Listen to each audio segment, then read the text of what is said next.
안녕하세요. 반갑습니다. 적중여신 회원국어의 고혜원입니다.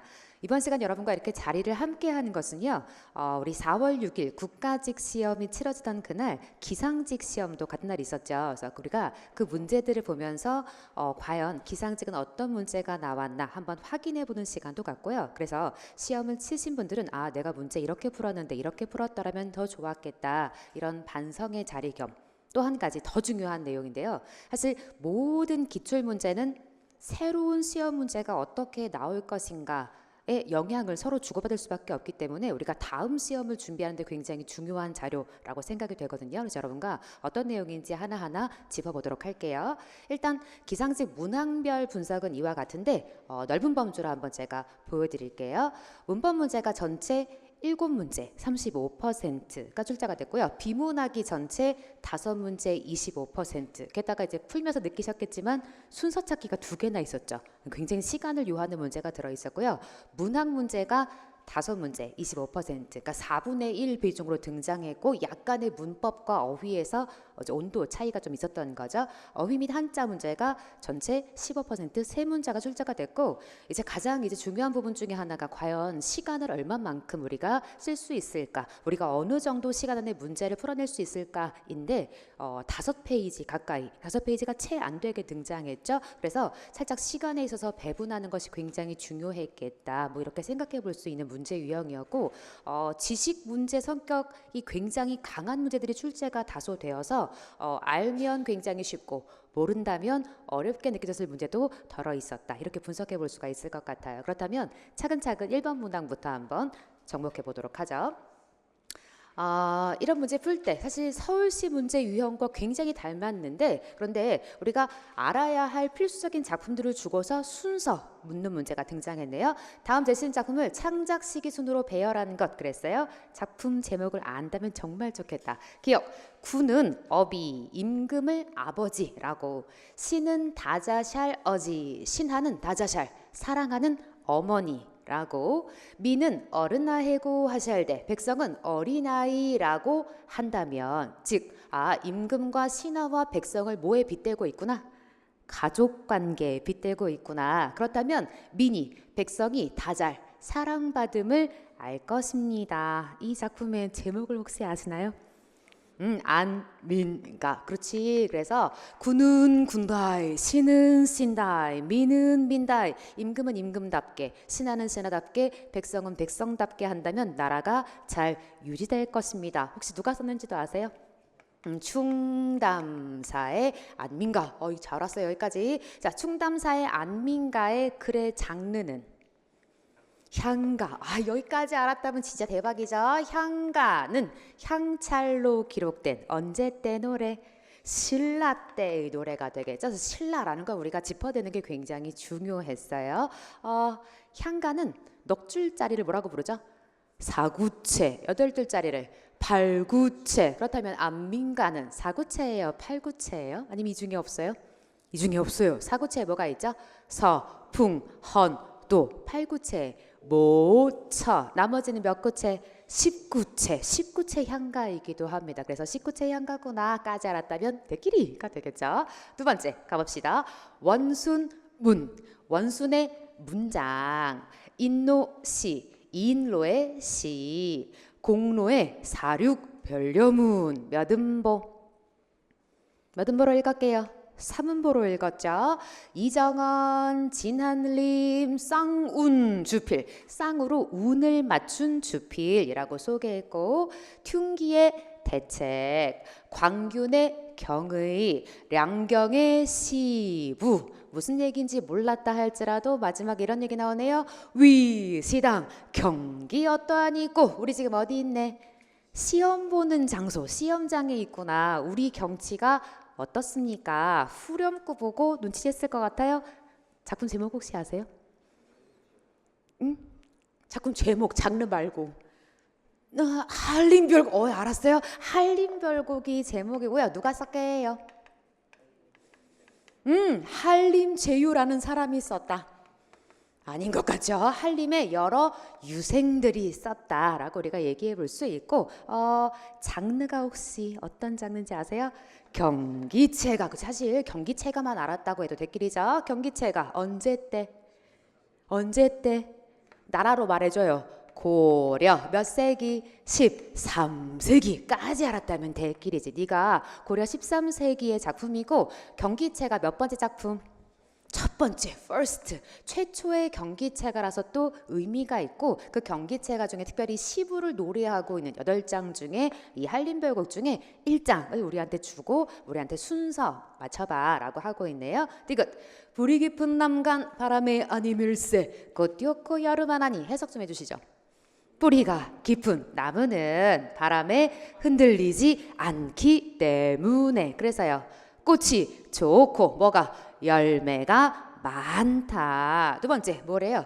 샘이 깊은 물은 뭐해도 가뭄에도 그치지 않기 때문에. 처음에는 냇물처럼 작지만 뭘 이뤘네요?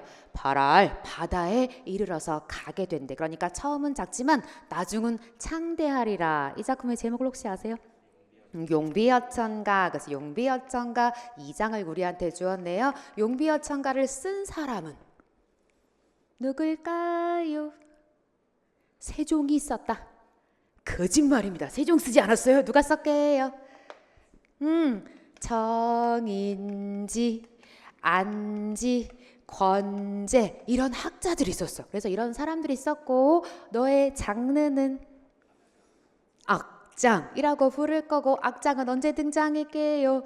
조선 시대에 등장하게 되죠. 그래서 악장 조선시대까지만 알아서 될 길이고 만약 연도를 묻는다면 세종대왕의 훈민정음 창제가 1443년 반포가 1446년에 반포되었는데 반포되기도 전에 국자 나라의 글자로서 훈민정음을 시험한 작품이거든요. 몇 년에 등장?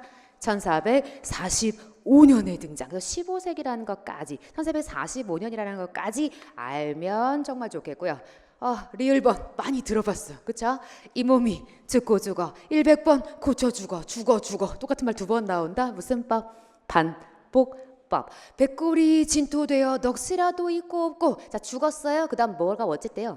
백골 뼈가 진토 뭐가 됐네? 먼지 흙이 되어서 넋이라도 있든지 없든지 점점 세지는 거예요. 점점 약해져요.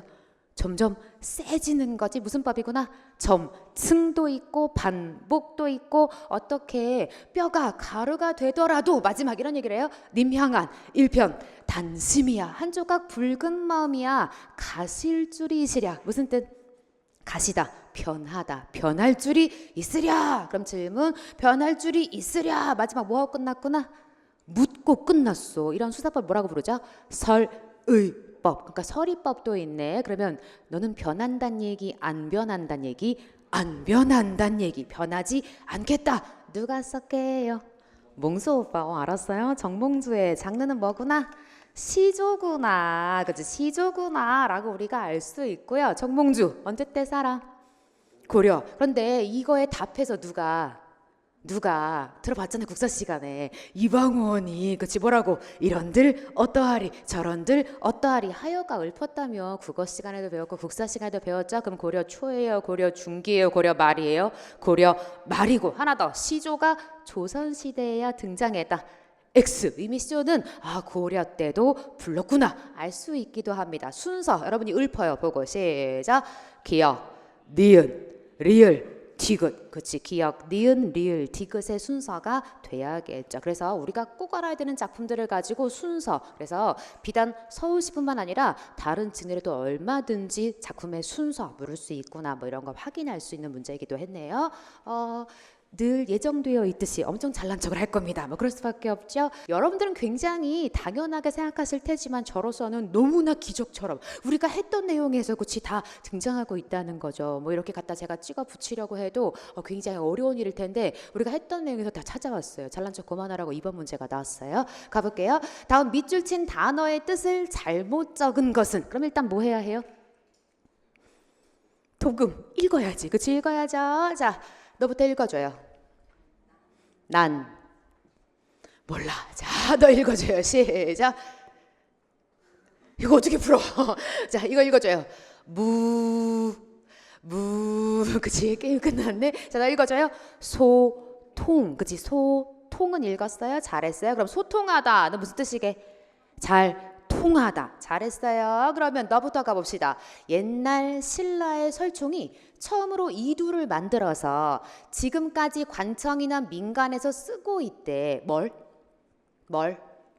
이두를, 그치? 문장을 읽고 있는데 뭐 하는지 모르는구나. 한자에 빠져서. 그러나 한자를 빌려서 쓰기 때문에 뭐가요? 이두가 뭘 빌려 써서 한자를 빌려 쓰기 때문에 혹은 뭐 하다. 띠리링 하다. 근데 너를 뭐라 했냐면 상대 요청을 들어주기가 어렵다. 혹은 통하지 않는다. 의미상 사실 우리가 도금 읽고 정확하게 뜻을 확인하는 게 맞는데 의미상 너 좀 자연스러워요? 어색해 보여? 어색해 보이죠. 그래 놓고 이렇게 얘기를 해요. 한자를 빌려 쓰기 때문에 이렇고 혹은 통하지 않아서 이렇대. 행동이나 성질이 너절하며 더럽고. 자, 너는 이나 니까 5월이죠. 그러니까 행동일 수도 있고 뭐일 수도 있어? 성질일 수도 있죠. 성질이. 자, 이두가 한자를 빌려 쓰기 때문에 성질이 뭐 하는 건 가능해 보여? 너절하고 더럽고. 또 뭐라고 했어요? 띠리링 하다, 무띠리링 하다. 근거가 없다 뿐 아니라 말을 적는데 이르러서는 만에 하나로 제대로 뭐 하지 못했다. 뜻이 잘 통하지 못했다. 그럴싸한 것 같아. 찍어요. 몇 번 찍을래요? 1번 찍을래요. 그래서 우리가 사실은 읽어야 돼요. 읽어야 됩니다. 왜냐하면 의미상 네가 꼭 자연스럽게 주지 않을 확률도 있거든. 다만 우리가 못 읽었다면 최대한 뜻을 읽으면서 그 의미에 가장 어색한 너를 골랐다면 좋겠어요. 확인할게요. 네 이름은 난삽입니다. 난삽하다라는 말은 무슨 뜻이게? 앞에 난자가 어렵다, 삽자가 뭔가 껄끄럽다, 뭔가 네가 어울리지 않는다라는 뜻의 삽자거든. 그러니까 글이 굉장히 어색하고 어렵고 까다롭다라고 할 때 우리가 글이나 문맥 자체가 어렵고 까다로운 걸 난삽하다. 너 읽어줘요. 비루. 우리가 누항사 열심히 봤는데 네가 굉장히 낯설게 보셨어요? 네가 비루하다. 비루하다 뜻은 뭐구나? 행동이 너절하고 더럽다. 그러니까 행동이 비루하다 쓸 수도 있고요. 또 뭐도 쓰는구나? 성질이 너절하고 더럽다. 성격이 더럽다라는 것도 우리가 비루하다. 3번 읽어줘요. 무게. 황당무게라는 말은 들어봤는데 무게라고 잘라놓으니까 굉장히 낯설게 느껴졌죠? 무게. 뭐가 없다? 근거가 없다라는 뜻이고. 4번 읽어요. 소통. 꼭 읽어야지. 사실은 1번하고 4번 꼭 읽었어야 해요. 그래서 난삽하다. 네가 글이나 말이 자, 글인 경우도 있고 말인 경우도 있고 네가 뭔가 어렵다, 까다롭다, 뭔가 어색하다, 어울리지 않는다라는 말로 뭐라고 쓰는구나? 난삽하다라는 말을 쓰는구나. 우리가 이번 시간에 난삽, 소통 꼭 기억하기로 하고 나머지도 확인해 둔다면 좋겠죠. 한번 읽어볼게요. 네 이름이 뭐라고요? 난삽. 네 이름은요? 비루. 네 이름은요? 무게. 네 이름은요? 소통. 난삽이 뭔데요? 글이나 말이 미끄럽지 않아. 뭔가 어려워, 까다로워의 뜻도 있고 비루. 너 무슨 뜻이 할게? 너절하다, 더럽다. 행동이나 성격에 쓸 수가 있고요. 너는요? 무게. 뭐가 없다? 근거가 없다. 네 이름은 소통. 소통이 뭔데요? 통하다. 그래서 통하다. 소통. 그래서 사마띠 할 때 이 통자 우리가 본 적이 있고 굉장히 중요한 한자어니까 꼭 기억을 해야 해요. 여러분은 굉장히 낯설지만 우리는 이미 다 했다. 이미 다 했다. 했는데 내가 안 해였구나. 뭐 이런 거 확인하게 해드리는 거죠. 그래서 우리가 열심히 했는데 암기가 필요한 지역임을 확인할 수 있어요. 세 번째 문제 또 가볼게요. 야, 저는 이 문제 보면서 정말 출제자가 지도 보고 문제 냈구나 뭐 이런 생각을 했어요, 여러분. 자, 외래어 표기법 규정에 맞는 단어로만, 그러니까 틀린 거 빼고 옳은 것만 짝지어진 거 고르래요. 에쿠아도르, 에스파니아, 파냐 답을 해줘요. 냐라고 부를 거예요. 다른 이름 뭐라고도 부르지? 스페인이라고도 부를 거죠. 너를 옛날에 서바나 뭐 이런 말로도 쓰기도 했어요. 다 같은 나라예요. 에스파냐, 스페인, 서바나 다 똑같은 말이고 이 에스파냐에 가면 이런 궁전이 있다며 드라마 제목으로도 나왔었다며 읽어줘요. 알하미야, 알라미야? 알람브라 궁전이야. 그래서 알함이 아니에요. 알람브라 궁전. 사실은 띄어 쓰는 게 원칙이나 하나의 이름이니까 붙여 쓰는 게 허용이 되고요. 알람브라 궁전. 그래서 알람이라고 써야 하고요. 선생님 그럼 드라마 제목을 바꿀값이요? 바꾸는 게 좋겠죠. 알람브라로 바꿔야 하고요. 이 알람브라가 있는 이 알람브라 궁전이 있는 동네가 이렇게 생겼어요. 영어 나오니까 막 손이 떨려요. 자, 스펠링이 같아 달라. 그치? 쟤를 읽어봐. 시작. 그라나다. 그치? 그라나다라는 이 지역에 알람브라 궁전이 있다며. 그러니까 그라나다라는 동네 이름이 하나 있어요. 스페인에 있는 동네로 있고요. 자, 너 이름이 뭐였지? 에콰도르 있고요. 얘 이름 베네수엘라, 그치? 베네수엘라. 그 옆에 가면 네가 한때 프랑스의 지배를 받았다며. 그래서 얘 이름을 하이티라고 안 읽고 뭐라고 읽을 거게? 아이티라는 그치 섬이 있잖아요. 섬나라가 있다며. 이 아이티 옆에 가면 섬나라 또 뭐가 있게? 그레나다라는 섬이 있다는 거 아닙니까? 그래서 지금 그러니까 지도 놓고 이 사람이 아마 그 왜 플로리다 밑에 그 밑에 쿠바라는 나라 있잖아요. 그 옆에 가면 이제 에콰도르 막 이렇게 베네수엘라, 아이티, 그레나다 섬나라 이렇게 모여 있거든. 그러니까 분명히 제 생각엔 지도 펼쳐놓고 문제 낸 것 같아. 그래서 우리한테 아마 이런 것들을 알고 있는지 묻고 있는 문제고요. 이디오피아, 에티오피아, 싱가포르 하실 거고요. 아랍에미레이트 할까? 아랍에미리트 할까? 에미리트 했어야지. 그래서 우리가 지진으로 아이티라는 섬나라 이야기를 좀 들어본 적이 있고 열심히 사실은 문제 다 했는데 기억날까 모르겠네. 그래서 우리 한번 발음 표기를 한번 읽어볼게요. 너 뭐라고요? 그 레나다도 있고 뭐도 있구나. 그 라나다도 있고요. 자, 궁전 이름은 알람브라라고 읽고 알람브라로 써야 해요. 네 이름은 에콰도르, 에스파냐로 써야 하고요. 이름이 에티오피아, 포르투갈이에요. 포르투갈 너무 당연해서 그냥 지나쳐갔네. 포르투갈 할 거죠. 싱가포르, 베네수엘라, 아이티, 아랍에미리트로 쓰셔야 해요. 그래서 내가 이 중에 모르는 녀석이 있다면 열심히 쓰고 외우고 해야겠죠. 우리가 얼마나 열심히 했는지 확인해 드릴게요. 싱가포르, 에콰도르, 에티오피아, 베네수엘라, 포르투갈 넘기면 또 놀랄걸. 포르투갈, 에티오피아 했으니까 계속 가봐요. 아랍에미리트도 받고 다음 그레나다, 하이티, 아이티라고 표기해야 합니다. 그래서 왜래요? 지명도 우리한테 묻는구나. 열심히 외워야겠어요. 저는 알함브라를 꼭 수정해드리고 싶었는데 이 기회에 알람브라. 자, 네 번째 문제 가봅시다. 다음 작품에 대한 설명으로 적절하지 않은 것 묻고 있어요. 그러니까 낯선 시라도 떨지 말고 졸지 말고 마음 쫄지 말고 쫄다가 아니라 졸다로 표기하죠. 졸지 말고 선택지에서 뭘 말하는지 확인하고 일치불일치로 풀면 되죠. 선택지 먼저 확인해 보죠. 1번 비유적 표현을 통해 시상을 구체화하고 있다. 질문 시상을 구체화한다는 게 뭐예요? 조용하다. 자, 시상을 구체화한다는 게 무슨 말인지 해결이 돼야죠. 사실 이런 말이 훨씬 더 가치가 있죠. 시상을 구체화한다. 시를 썼다고. 그러니까 아무것도 없는 상태에서 무에서 시를 쓸 거 아니에요. 그러니까 시상을 구체화했다는 말은 아무것도 없는데 내가 시를 썼다라는 뜻이야. 그러면 우리는 뭘 확인하면 되는 거예요? 비유법. 여기 앞에 비유법이 있냐 없냐가 1번 선택지의 포인트야. 그러니까 뒤에 있는 시상을 구체화했다. 이런 말은 사실 영양가가 없는 말이고 저 앞에 있는 비유가 있냐 없냐. 그럼 여러분이 아는 비유엔 뭐가 있을까? 직유도 있고 은유도 있고 대유도 있고 뭔가 이렇게 빗댄 수사법이 있는지 확인하는 게 초점이고 두 번째 구체적인 지명을 언급해서 현장감을 살리고 있다. 그럼 소개하시죠. 현장감이 포인트예요? 구체적인 지명이 포인트예요? 구체적인 지명. 그치? 노량진 뭐 이렇게 도시 이름이 나오면 무슨 감을 느낄 수 있구나? 현장감을 느낄 수 있다는 거지. 그러니까 포인트는 구체적인 지명이 있니가 포인트. 세 번째, 설의적 표현을 통해 자연물에 대한 연민애정. 두 가지가 초점이네. 첫 번째 뭐가 있어야 해요? 설의적 표현. 그치? 설의적 표현. 설의법이 뭐죠? 일단 무슨 문의 형태? 의문문의 형태. 한 가지 더 뭐가 정해져 있죠?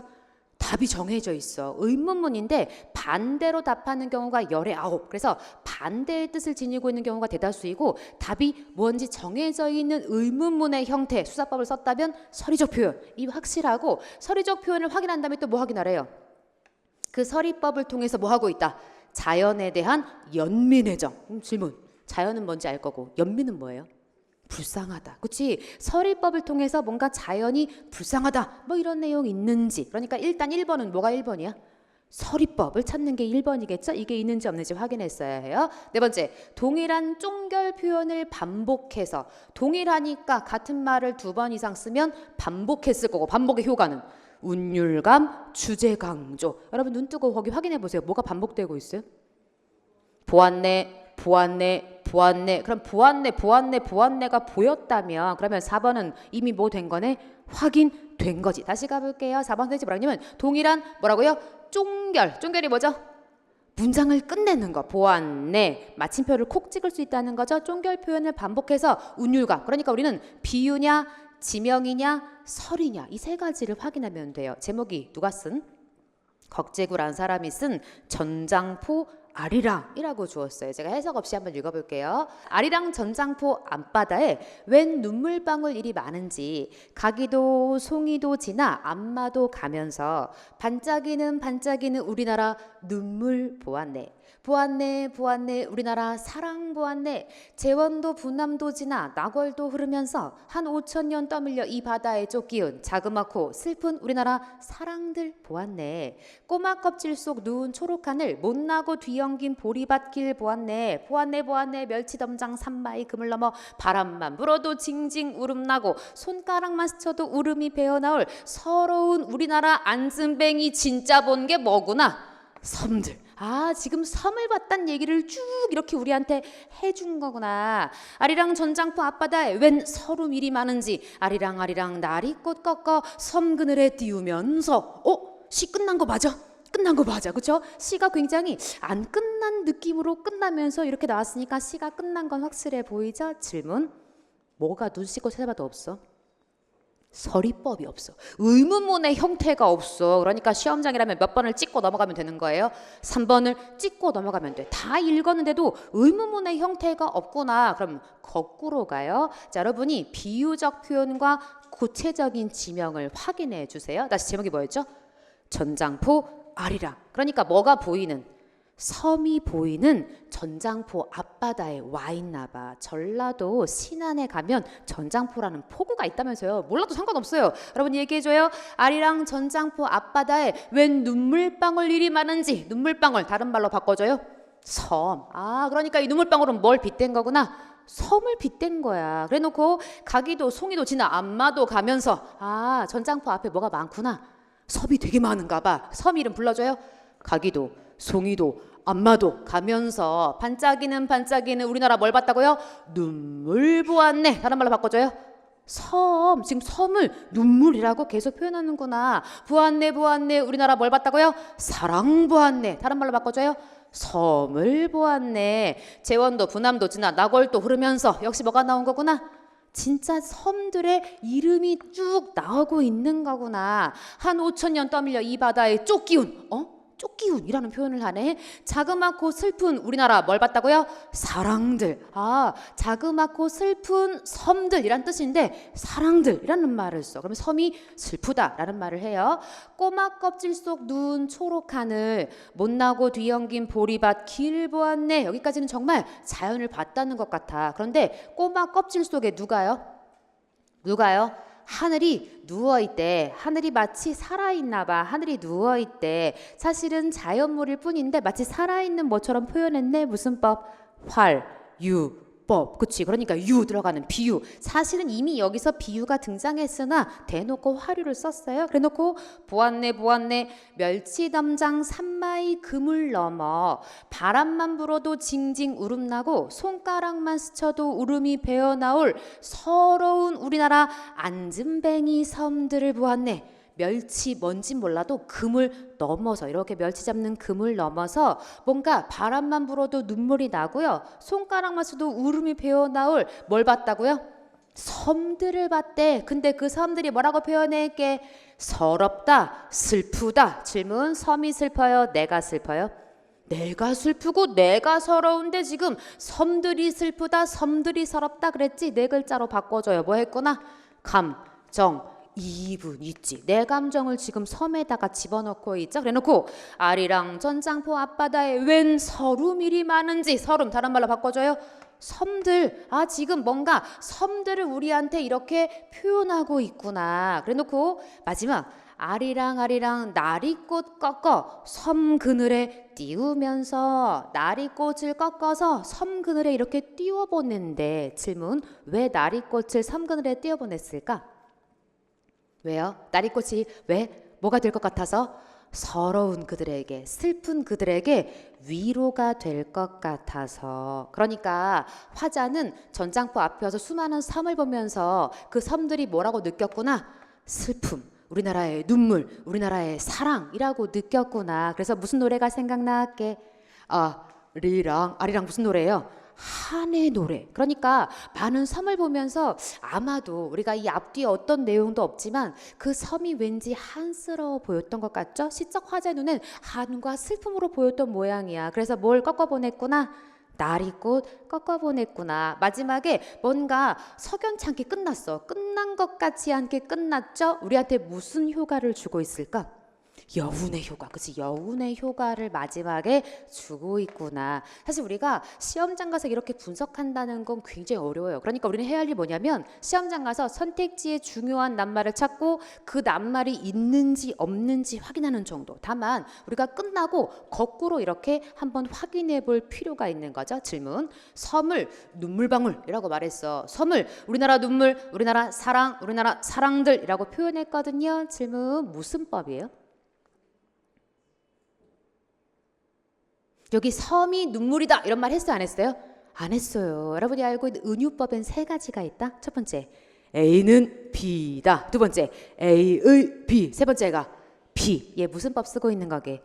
은유법. 그냥 섬을 보고 섬이라는 말을 안 해주고 눈물방울이다, 우리나라 눈물이다, 우리나라 사랑이다, 은유를 쓰고 있구나. 그러니까 넓은 범주에 무슨 법 안에 퐁당? 비유법 안에 퐁당, 비유 안에 은유, 지규 이런 것들이 들어있잖아요. 그래서 우리가 이 시에는 은유법 대놓고 쓰고 있구나. 섬을 보고 느낀 슬픔, 한, 그리고 위로가 이 시의 주제가 되겠네요. 정답 몇 번 찍어야 해요? 3번 이미 찍었어요.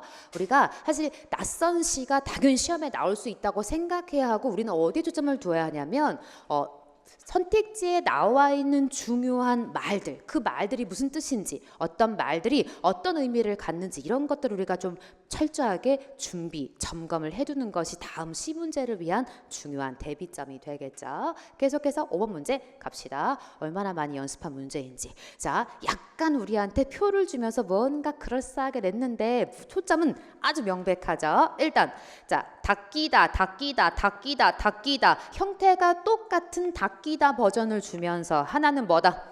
피동이다. 하나는 뭐다? 사동이다 라고 했어요. 그러니까 피동은 이히리기가 들어가는 순간 뭐가 없다? 목적어가 없다. 그치? 목적어를 취하지 않죠? 넌 뭘 취하지? 목적어를 취하지. 그러니까 우리한테 일단 목적어 기억 디귿 없는지 확인해봐. 니은 리을은 목적어 있는지 확인해봐 라는 우리한테 디렉션을 준 거고요. 그 다음 또 하나 1번 라인에 있는 기억하고 니은은 의미가 뭐여야 한다? 포인트 찾아줘요. 첫 번째 뭐? 더러운 것을 없애다. 그렇지? 더러운 것. 두 번째요. 윤기를 내려고 거죽을 문지르다. 그러니까 1번 라인에 있는 니들의 뜻은 더러운 것, 윤기하고 관계가 있어야 하고 2번에 있는 니들은 뭐하고 관계가 있구나?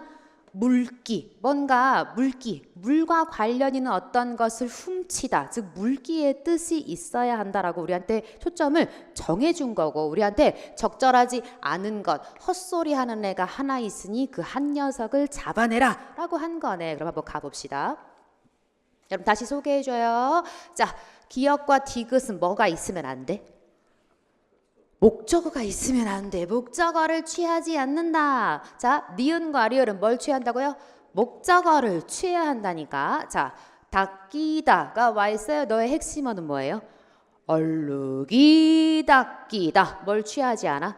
목적어를 취하지 않아. 다음 디귿으로 가볼게요. 너의 핵심어 찾아줘요. 뭐가? 콧물이, 그치? 콧물을이 아니라 콧물이 닦이다. 뭘 취하지 않아? 목적어를 취하지 않아. 그러면 니은과 리을은 뭐가 있어야 된다고요? 목적어가 있어야 해. 자, 너의 핵심어 찾아줘요. 몸을 닦이다. 그치? 몸을 닦게 하다. 의 뜻이고. 다음 리을번에 초점을 찾아줘요. 우유를 우유가 닦이다. 뭘 취하지 않았어? 목적어를 취하지 않았어. 그럼 넌 사동이구나 피동이구나? 피동이지. 근데 지금 어디란에 와 있네? 사동란에 와 있습니다. 답은 몇 번이 확실하다?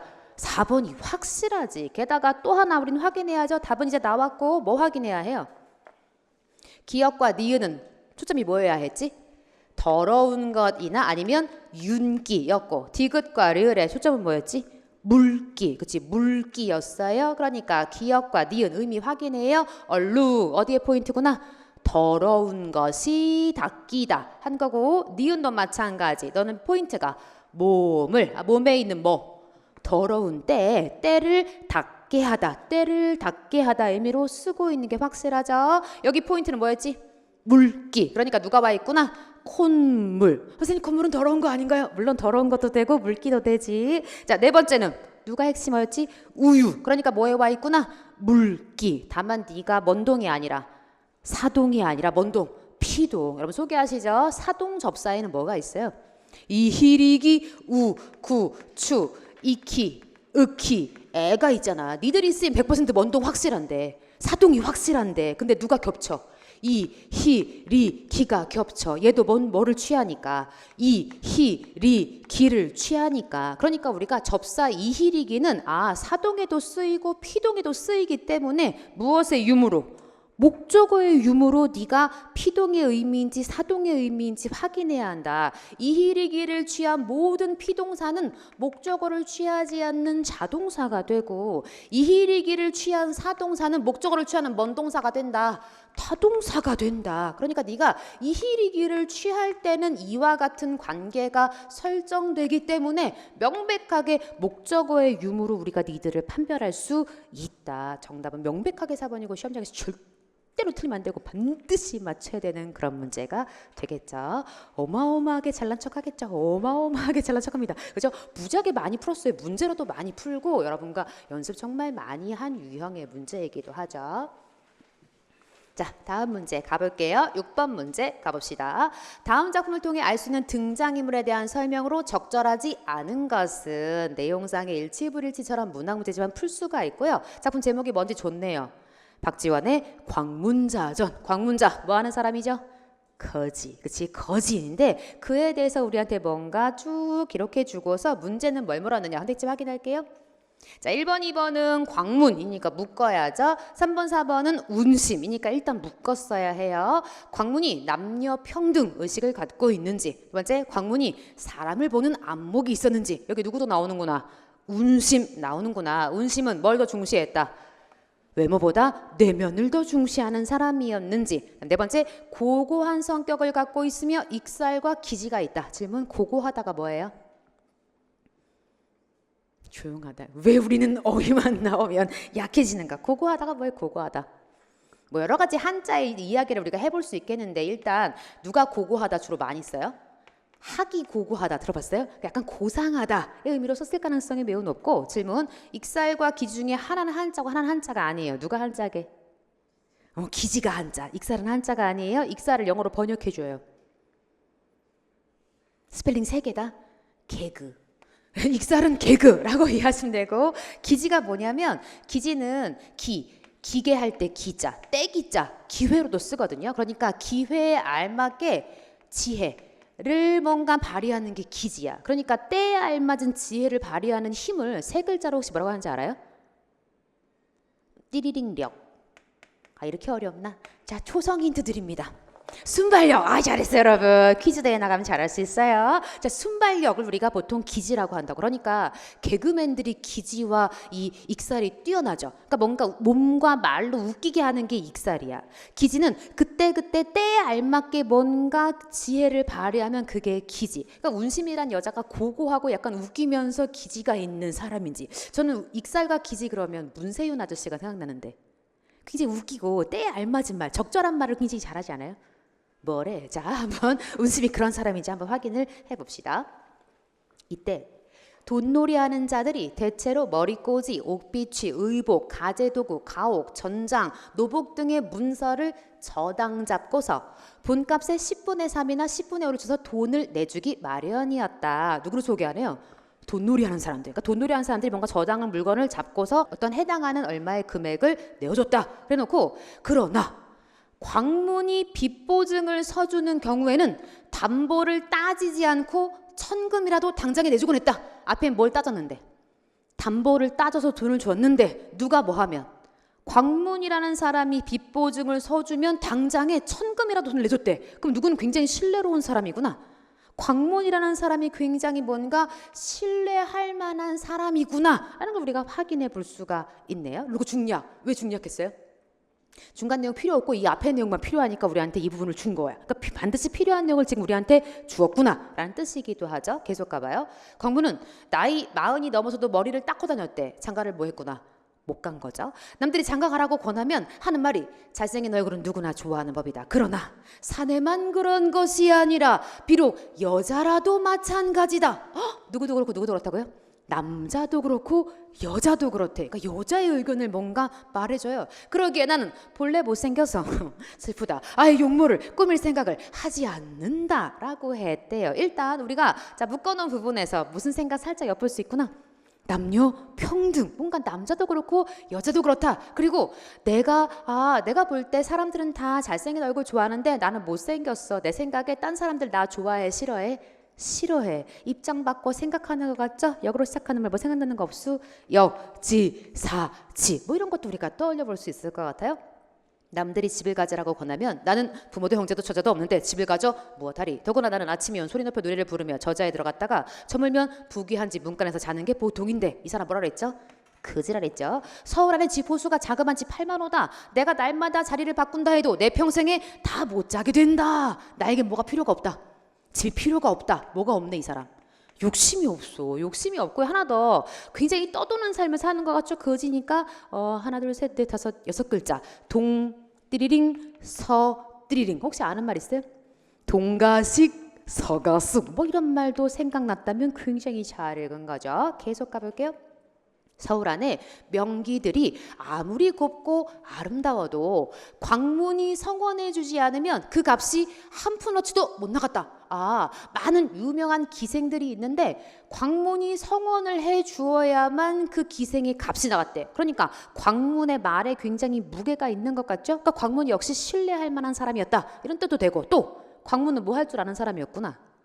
그치 사람을 잘 봤나 봐. 왜냐하면 광문이 아무리 성원해 준다고 해도 그 사람이 뛰어나지 않으면 사람들이 지지는 안 해줬을 텐데 아마도 광문이 뭔가 사람 보는 눈이 있었구나. 뭔가 안목도 있었던 것 같고 굉장히 신뢰할 만한 사람이다. 이렇게 보여주는 것 같아요. 예전에 궁중의 우리마 각 전의 별감, 부마도위의 청지기들. 자, 뭔진 잘 몰라도 좀 위세 있는 사람이에요, 위세 없는 사람들이요? 위세 있는 사람들이겠지. 뭐 근위병이라며 이 사람. 뭐 이런 사람들이 옷소매를 늘어뜨리고 운심의 집 나왔네. 찾아간 적이 있다. 운심은 유명한 기생이었다. 그러니까 좀 뭔가 지치에 있는 사람들이 찾아갔나 봐요. 근데 대청에서 술자리를 벌이고 검은 그릇 하면서 운심더러 춤을 추라고 재촉해도 운심은 일부러 늑장을 부리며 선뜻 추질 않았다. 뭐가 있네. 자존심이 있어. 나오라고 한다고 다 나가는 애가 아니니까 뭔가 자존심이 있는 기생이구나. 우리가 이런 걸 확인해 볼 수가 있고 광문이 밤에 그 집으로 가서 대청 아래서 어슬렁거리다가 마침내 자리에 들어가서 스스로 상좌에 앉았대. 거진데 윗자리에 앉았네요. 광문이 비록 해진 옷을 입었으나 자 옷은 좋은 거 입었네 나쁜 거 입었네? 나쁜 거 입었네. 행동에는 조금의 거리낌도 없이 의기양양했다. 그러니까 뭔가 옷은 안 좋은데 행동은 뭔가 굉장히 뭐 있는 사람처럼 행동을 합니다. 칭찬했다가 한번 까거나 한번 깠다가 칭찬했다가 이런 거 뭐라고 하는지 혹시 아세요? 억양법이라고 들어봤어요? 뭔가 그렇게 평가하는 것 같기도 하고 눈가는 짓무르고 눈곱이 끼었으며 막 지우고 싶죠 여러분? 뭐라고 써야 해요? 눈곱이라 쓰고 발음은 뭐라고? 그렇게 하고 싶죠. 자, 눈곱이 끼었으며 취한 척 구역질을 해대고 헝클어진 머리로 북상투를 튼 채였다. 우운좌성이 실색. 왜 실색했을까? 거지같이 하고 등장했으니까 실색 놀랐겠죠. 광문에게 눈짓을 하면서 쫓아내려고 너 나와, 그 상자에서 나와 이렇게 한 거죠. 광문이 더욱 앞으로 나아가 무릎을 치며 곡조에 맞춰 높으락 낮으락 콧노래를 부르자 운심이 곧바로 일어나서 옷을 바꿔 입고 광문을 위하여 칼춤을 한바탕 추었대. 여러분 소개하시죠. 둘 다 뭐에 구애되지 않아?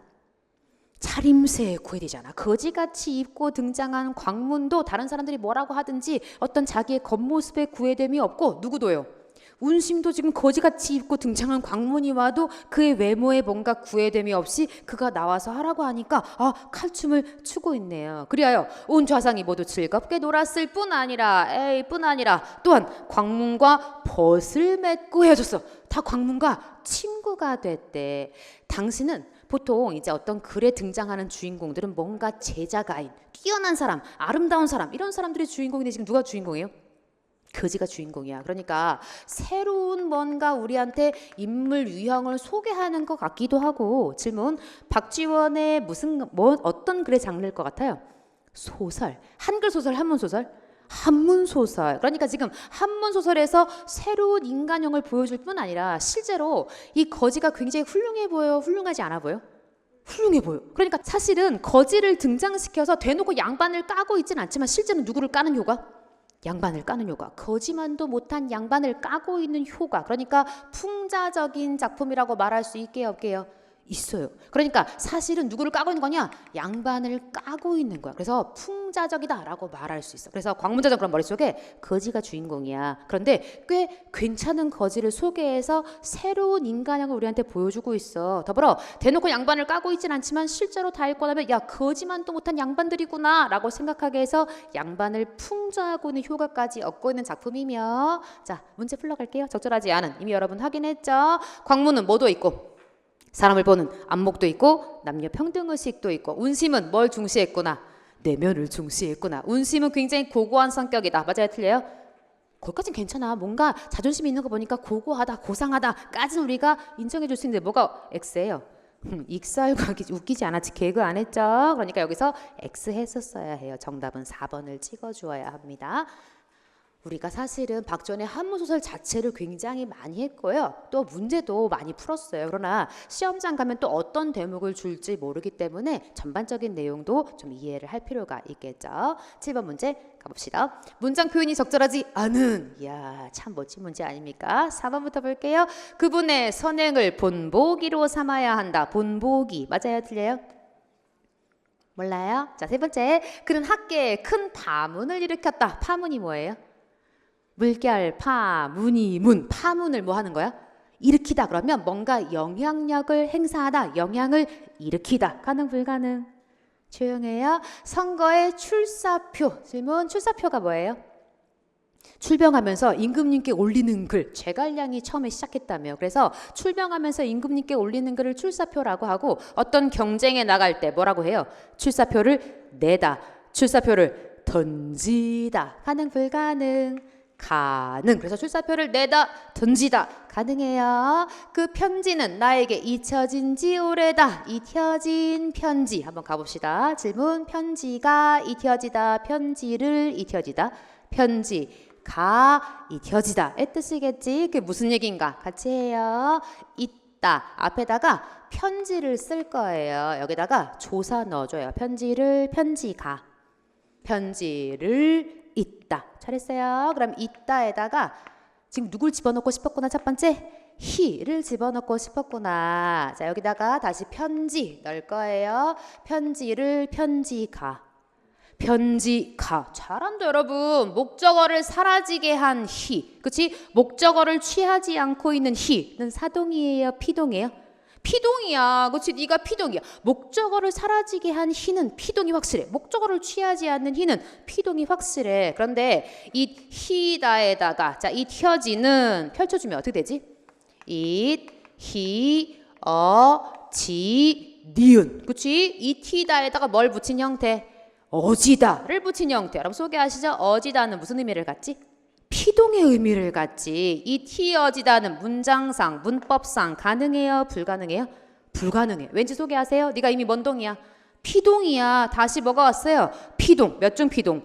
이중 피동. 그러니까 네가 이중 피동이라서 두 번 피동이라서 X. 그냥 편지가 it이다 혹은 편지가 it어지다. 문법적으로 가능합니다. 그래서 it이다, 있어지다 정도가 돼야 해요. 그럼 이 문장 바르게 고쳐줘요. 그 편지가 뭐한지 it힌지 오래다 혹은요 it어지다 바로 써서 it어진지 오래다 정도가 돼야겠지. 그래서 네가 사실 나머지를 안다면 정말 좋겠고 it혀지다 우리가 했어요. 수없이 많이 했어. 이중피동 안 된다라고 해서 수없이 많이 했고 파문 했네. 파문 물결 파문 이문. 그래서 파문 일다 파문을 일으키다. 그래서 파문이라고 쓰면 파문이 일다 가능하고요. 파문을이라고 쓰면 일으키다. 으키 무슨 접사?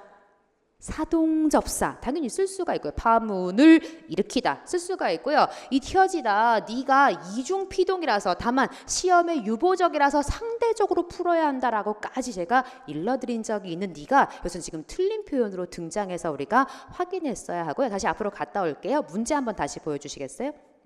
질문 맛배기 맛보기. 왜 마트 가면 이렇게 시식하라고 이렇게 주잖아요. 맛배기 맛보기 맛보기로 써야 해. 맛배기 없어요. 본보기 맛보기 같이 외우시고 본보기에 붙임표 한번 넣어줘요. 본보기예요? 본보기예요? 야 진짜 어렵습니다. 이거 물어보면 정말 어려울 것 같아. 본보기예요. 맛보기예요? 맛보기예요? 맛보기에 여기 붙임표가 들어가 있어. 그러니까 너는 본보다의 파생어로 본 거고 맛보다의 파생어로 보고 있는 거야. 그래서 본보기 맛보기 표기 같이 외우시고 붙임표가 저 뒤에 있구나까지 알면 좋겠어요. 자 그래서 네가 이중피동이었구나 또 확인하시고 내가 출사표를 몰랐어? 파문을 몰랐어? 혹은 네가 맛보기 본보기를 몰랐다면 같이 한번 이번 기회에 확인해 두면 좋겠죠. 계속해서 문제 갑시다. 자, 8번 문제.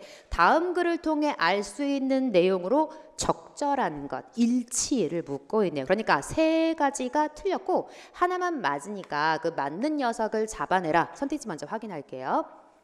자, 집단소송제, 집단소송제, 집단소송제, 집단소송. 다 뭐 얘기하는구나? 집단소송 얘기하는구나. 화제에 대해서 이야기를 하고 있는데 맞는 게 하나밖에 없대요. 자, 네가 60년대 시작한 것이 유럽인지 확인을 해야 하고 집단소송제는 분산되어 있던 사회적 권리를 찾아줄 수 있다. 즉 분산되어 있는 사회적 권리에 뭔가 기여하는 제도인지 확인해야 하고 세 번째, 집단소송제를 하면 재판을 진행하는 데 필요한 전체 소송 비용이 줄어들 수 있는지 확인해야 하고 네 번째, 다른 피해를 입은 뭐라고요? 다른 피해를 입은 피해자의 집단이 단일화된 소송. 그러니까 지금 설명은 뭐라고 한 거냐면 각각 다른 피해를 입은 피해자 집단이 단일화된 소송을 같이 한다라고 설명한 거죠. 뭔가 내용상 좀 어색해 보이지 않아? 그렇죠? 한번 내용 한번 확인해 보고 올게요.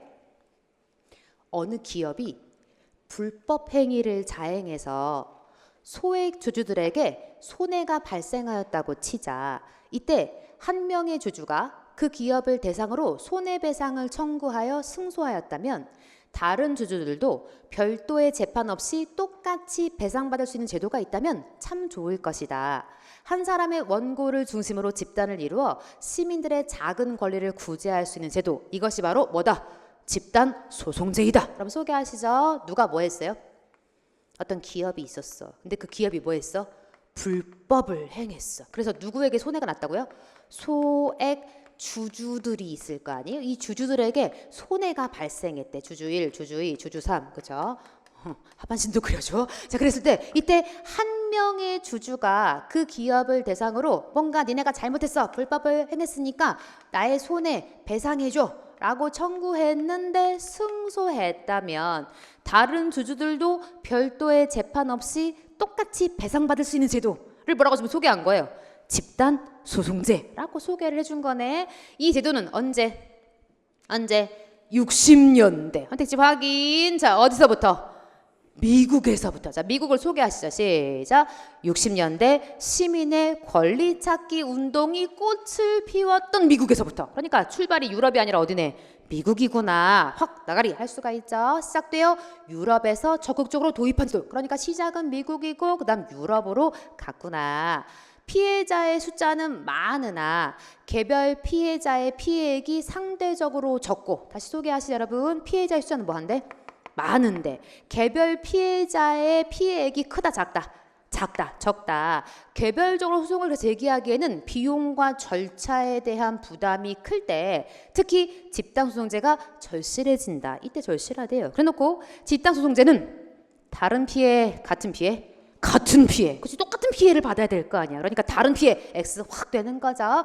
같은 피해 받은 피해자들이 집단을 이루어 한 목소리로 단일화된 소송. 소송은 같은 소송 다른 소송. 같은 소송, 단일화된 소송 하는 건 맞네. 제기함으로써 많은 사람들이 한꺼번에 절차를 밟고 소송 비용을 분담할 수 있기 때문이다. 질문, 소송 비용 얘기가 한 번 나왔거든요. 비용이 준대요, 는대요? 그런 얘기는 없어. 비용이 준다, 는다는 없고 비용을 뭐 한다? 분담한다 라고만 했지 비용이 줄거나 늘거나 하는 얘기는 하지 않아. 그래놓고 집단소송제가 도입이 되면 무엇보다 분산된 사회적 권리, 야 이렇게 땡큐하게 줄 수가 있어요? 뭐라고요? 분산된 사회적 권리를 더욱 많이 보호받을 수 있다. 뭐를 들어? 예를 들어. 그럼 지금 이 뒤에 얘는 무슨 예예요? 분산된 사회적 권리를 보호받은 사례겠지. 읽어야 돼? 안 읽어도 돼? 안 읽어도 돼. 답 나왔습니다. 몇 번 찍어야 해요, 여러분? 찍어줘요. 몇 번 정답? 2번 정답이 확실하지. 다시 한번 내용 보면서 확인할게요. 자, 박스 보여주세요. 자, 이 제도는 60년대 어디서부터요? 미국에서부터 우리가 확인했고요. 2번 명백하게 집단소송제가 도입이 되면 사회적 권리 많이 보호받는다라고 했고 3번에 대한 내용은 명백하게 나오지 않아. 다만 네가 소송비를 분담한다라고만 했으니까 줄거나 늘거나 하는 얘기를 하고 있지 않고요. 우리가 유추해 볼 수 있죠. 비용 자체는 뭐 하지 않아? 줄지도 않고 늘지도 않는다라고 유추해 볼 수가 있겠죠. 더불어 다른 피해 같은 피해 같은 피해라고 아주 명백하게 설명을 하고 있어 찾기가 아마 어렵지 않았겠다. 다만 시간의 문제였겠죠. 그래서 이런 내용을 이렇게 맞을 수 있구나 연습하기에 좋은 문제라고 생각이 되고요. 정답은 명백하게 우리가 확인했어요. 자, 많이 했다. 비슷한 내용의 지문을 읽고 간다는 거 굉장히 시험장에서 중요한데 우리가 비슷한 내용의 지문도 많이 했고 뭐 독해 연습하면서 일치불일치 문제 많이 연습했으니까 시험장에서 여러분의 실력을 발휘했을 거라고 믿어요. 자, 9번 문제 갑시다. 다음 작품에 대한 설명으로 적절하지 않은 것 또는 적절하지 않은 것. 그러니까 세 가지는 적절하고 한 가지가 적절하지 않으니 적절하지 않은 하나를 잡아내어라. 선택지 먼저 확인하죠. 일단 작자 미상에 환계사다라는 힌트만 뒀는데 저도 모르죠. 자, 선택지 볼게요. 1번 불가능한 상황을 설정해서 화자의 간절함. 일단 뭐 찾아야겠네. 불가능한 상황. 이거 찾아야겠구나. 다음 두 번째 자연물에 감정을 이입하여 화자의 소망을 나타내고 있다. 뭐 찾아야 될까요? 감정이입. 그치, 감정이입 찾아야죠. 세 번째 한시, 소설 등 다른 작품을 인용하여 시상을 전개하고 있다. 자, 우리가 인용했는지 과연 알 수 있을까? 한시와 소설 있는지 한번 확인해줘요. 네 번째 화자의 정서와 다른 이질적인 후렴구를 통해 흥을 돋우고 있다. 한번 내용 보면서 확인합시다. 일조 낭군 이별 후에 소식조차 돈절하여 자네 일정 못 오던가 무사밀로 아니 오더냐 이 아해야 말듣소. 자, 밑으로 쭉 가면 띠리링 띠리링 지어자 졸시고. 여러분 후렴구가 어디인 것 같아요? 읽어줘요. 이 아해야 말듣소. 또요. 지어자 졸시고. 후렴구 같죠? 뭔가 후렴구 자체는 흥을 돋운다. 맞아요? 틀려요? 맞아요. 그럼 내용 한번 확인할게요. 1조 낭군 이별 후에 자, 뭐 했대요? 하루아침에 낭군이랑 이별했대. 낭군은 어떤 남편이나 사랑하는 사람을 부르는 명칭 아니겠어요? 소식조차 돈절하여. 돈절이 뭔지 명확히 몰라도 소식이 뭐 했대? 끊어졌대. 그치, 소식이 끊어졌대. 자네 일정 못 오던가 무사밀로 아니 오더냐. 누구랑 소식 없이? 이미랑. 그 사랑하는 이미랑 소식이 없고 이미 지금 와요 못 와요? 못 와요. 슬픈 상황 기쁜 상황? 슬픈 상황. 그럼 후렴구는 내용이랑 관련 있네 반대네? 반대구나. 그러니까 내용과 뭔가 연결되지 않는 후렴구가 와 있는 거 확실하네. 황혼 저문 날에 개가 짖어 못 오던가. 자, 그럼 개는 동그라미 해야 해, 세모 해야 해? 세모. 뭔가 개가 방해물인가? 그래서 못 오는가 생각하고 있어요. 그래놓고 춘수가 만사태가니 물이 깊어 못 오던가. 하운이 다기봉하니 산이 높아 못 오던가. 우리는 알든 모르든 춘수, 만사택, 하운, 다기봉, 도연명의 시라는 거 아닙니까? 도연명의 사시라고 하는 시에서 지금 그대로 가지고 오고 있는 거. 뭔지 몰라도 자, 춘수, 봄에 물이 가득해. 사택에 가득하니 물 때문에 못 오는가? 여름에 구름이 다기봉, 봉우리가 많아서 그래서 산이 높아 못 오던가? 뭔지 몰라도 물, 산은 동그라미 해야 해, 세모 해야 해? 세모. 뭔가 님이 못 오게 하는 장애물로 쓰이고 있는 건 확실하죠. 한 곳을 들어가니 육관대사 성진이가 석교상에서 팔선녀 데리고 희롱한다. 이거 들어봤어야 되는데 성진이랑 팔선녀 어디서 들어봤게요? 구운몽. 누가 썼지? 김만중의 구운몽. 이걸 알았어야 우리가 이 문제를 어떻게든 풀어볼 텐데. 자, 김만중의 구운몽 장르는요? 소설 아닙니까? 지금 시와 소설을 뭔가 따온 것 같아. 지어자 좋을시고 지금 기분 좋아서 한 말이다. X. 내용과 전혀 연계되지 않는 후렴구 계속 갈게요. 여기까지 몰랐을 수도 있어. 근데 아주 중요한 얘기를 해요. 병풍에 그린 황계 수탈기 두 날에 둥덩치고 짧은 목을 길게 빼어 긴 목을 애후리여 사경 1점에 날사라고 꽃기요 울거든 올라는가. 우리 님이 왜 안 오지? 왜 안 오지? 이래서 못 오나? 이래서 못 오나? 안 다음에 이런 얘기를 해요. 자, 뭐가 찾아줘요. 뭐가요? 수탉. 그죠? 여기다 동그라미 하에. 근데 수탉은 살아있는 수탉이에요? 그림 그린 애야? 그림 그린 애야. 이 그림 그린 애가 띠리링 띠리링 해서 뭐 하거든? 날이 새라고 꾸기어 울거든 그때야 오려는가? 질문. 뭔지 정확히 몰라도 누가 운대? 그림에 있는 수탉이 울면 그때 올 거야? 가능 불가능? 불가능한 상황을 설정하고 있어. 그러니까 이렇게 정말 수탉이 울면 그때 올 거야? 불가능한 상황을 설정해서 그때야 올 것인가? 라고 말하고 있는 거 확실하고. 질문. 수탉이 울었다? 감정이입이다. OX. 선생님, 저 울다는요 수탉이 울다 그랬으니까 내 감정을 이 수탉한테 집어넣은 감정이입이에요. OX. X. 왜 안 돼요? 이 수탉이 왜 운 거예요? 날이 새라고 꽃기어 운 거야. 이때 꽃기어 울다는 감정 crying, 뭔가 슬프다의 뜻이에요? 아니면 그냥 날이 밝았다의 뜻으로 쓴 거야? 날이 밝았다의 뜻으로 쓴 거야. 그러니까 무슨 입이라고 보면 안 돼? 감정입이라고 볼 수가 없다는 거지. 계속 가볼게요. 자네 어이 그리하여 아니 오던고. 너란 죽어서 황하수가 되고 날란 죽어서 도대선이 돼야. 역시 불가능한 상황입니다. 넌 죽어서 뭐가 되네? 큰 물이 되고. 나는 죽어서 뭐가 된대요? 배가 되어서 낮이나 밤이나 낮이나 밤이나 바람 불고 물결치는 들어 어하 둥덩실 떠서 놀자 저달아 부느냐. 여기까지만 살짝 먼저 볼게요. 너는 죽어서 큰 물이 되고 나는 죽어서 배가 돼서 밤이나 낮이나 서로 둥덩실 떠서 놀면 좋겠다. 사실 불가능한 상황이 여기도 있긴 하지만 여기서는 소망이니까 뭐 그럴 수도 있으려니. 다만 여기 명백하게 불가능한 설정이 확실하죠. 그래놓고 저 달아 보느냐. 임겨신대 명휘를 빌리려면 나도 보게. 임겨신대 밝은 빛을 빌려준다면 나도 보자. 추월이 양명이 하니 달이 밝아 못 오던가. 뭔지 몰라도 지금 뭐구나. 계절적 배경 가을이구나. 달뜬가본이구나. 언제구나? 밤이구나. 양명휘하니 저 밝은 빛을 드러내니 달이 밝아 못 오던가. 질문. 달의 동그라미예요? 세모예요? 그렇지. 여기서 달이 지금 장애물로 쓰이고 있어. 만약 저라면 이 달도 한번 시험 문제에 내기에 참 좋은 소재가 될 것 같아요. 어디를 가고서 내 안이 오더냐. 지어자 좋을시고. 지금 네가 어디를 가서 안이 온다 라고 해놓고 좋을시고 진짜 좋다는 뜻이다. X다. 명백하게 마지막에 한 번 더 밝혀주고 있죠. 황계사는 12가사라고 불리는 작품 중에 하나로 가사예요. 근데 형태가 다 파괴되어서 우리가 사음보를 따지기가 사실은 쉬운 대목도 있고 그렇지 않은 대목도 있는 게 확실하죠. 네가 장르가 뭐가 되었든 내용이 뭐가 되었든 우리는 선택지에 나온 내용 일치불일치 확인하면 돼요. 여러분 소개하시죠. 자, 화자의 정서와 다른 이질적인 후렴구 있어요 없어요? 있어요. 한시소설 뭔가 인용한 대목 있어요 없어요? 있어요. 사실 이걸 시험장에서 몰랐을 수도 있어. 특히 3번 같은 경우 몰랐을 수도 있죠. 그럼 물음표 해놓고 여기서 우리가 승부를 냈었어야 해. 몇 번 X 해야 해요? 2번 X에서 감정이입이 명백하게 아니구나. 아주 좋은 문제가 되겠고요. 우리가 사실은 이 작품의 일부를 본 적이 있어요. 불가능한 상황설적 모순적인 내용 해서 우리가 한번 본 적이 있는데 기억이 날까 모르겠네. 그쵸? 그래서 사실은 그런 내용이 아니어도 얼마든지 선택지를 통해서 확인할 수 있는 문제였어요. 10번 문제 갑시다. 보기에 기역과 니은에 해당하는 단어로 적절한 것 그랬어요. 어간과 어근이 일치하는 경우, 어간과 어근이 일치하지 않는 경우, 그래서 해당하는 것으로 적절한, 그러니까 하나만 적절한 거네. 질문, 어간이 뭐예요?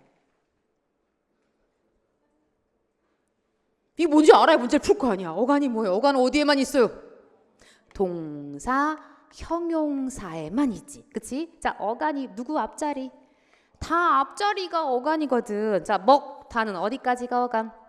먹까지가 어간이지. 그러니까 어간과 네가 어근이라는 말의 차이를 알았어야 하고요. 우리 먹을 간이라고 부르고 다를 뭐라고 불러?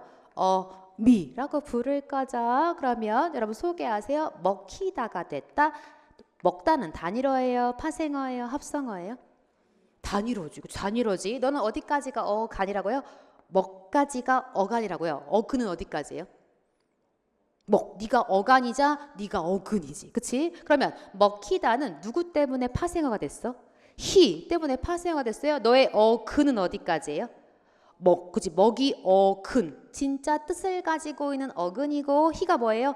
접사. 그치? 그러니까 어근과 접사를 우리가 구분해 볼 수가 있고 먹히다를 활용해요. 시작. 다, 고, 지. 아 붙여요? 아 붙여요? 할 거죠. 먹히다, 먹히고, 먹히지. 토끼가 잡아 먹히지. 질문. 어디까지가 어간? 히까지가 어간이 되지. 이 전체가 어간이지. 여러분 소개하시죠. 파생어는 어간과 어근이 일치할 수 있다, 없다? 없다. 단일어는 어간과 어근이 일치할 수 있어요, 없어요? 있어요. 그치? 그러니까 네가 지금 파생어인에 한번 잡아봐야 합니다. 기르다는 단일어 파생어 합성어? 단일어. 그치? 단일어. 어디까지가 어간? 기르까지가 어간. 누가 어근? 기르가 어근이 됩니다. 먹히다 단일어 파생어 합성어? 파생어. 누가 접사? 히가 접사. 누가 어근? 먹 어근. 누가 접사? 히가 접사. 어디까지가 어간? 먹히까지가 어간. 어간과 어근 일치해요? 일치하지 않아? 일치하지 않아. 어간과 어근 일치해요? 일치하지 않아? 일치해. 몇 번 정답? 1번 정답. 그러면 너무 문제가 어려우니까 너무 생각을 많이 하니까 일단 네가 단일어인지 파생어인지 합성어인지 먼저 판별하세요. 비우다 어디서 왔을까?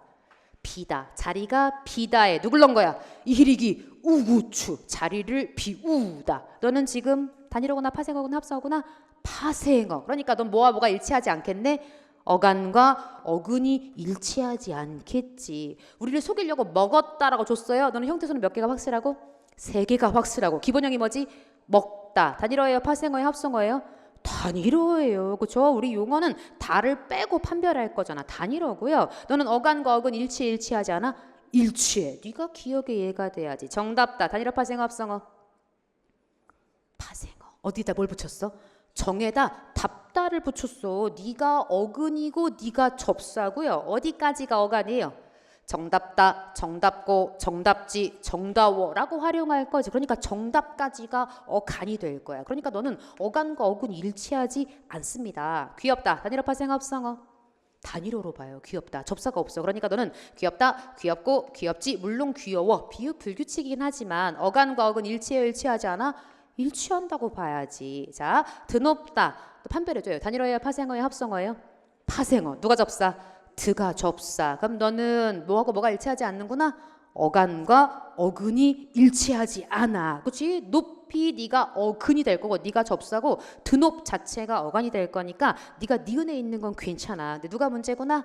애되다. 여러분 애되다. 형광펜을 해야 해요. 질문. 애띠다라고 쓸 수 있어요? 없어요? 없어요. 애티다란 말은 없어요. 뭐라고 써야 해요? 애되다. 너네는 단일어예요? 복합어예요? 복합어예요. 우리 파생어와 합성어를 복합어라고 부르죠. 어디다 붙임표 할 거게? at과 되다 사이에다가, 그러니까 우리 너를 여기다 붙임표 할 거고요. 사실 at 되다는 어디까지가 어간, at 돼까지가 어간. 근데 누가 어근이야?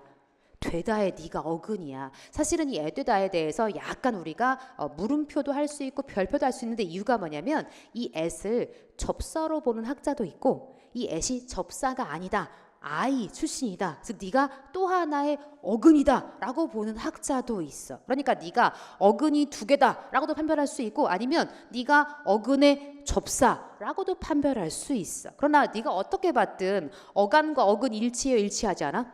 일치하지 않는 건 확실하지. 몇 번 찍는 게 확실해요?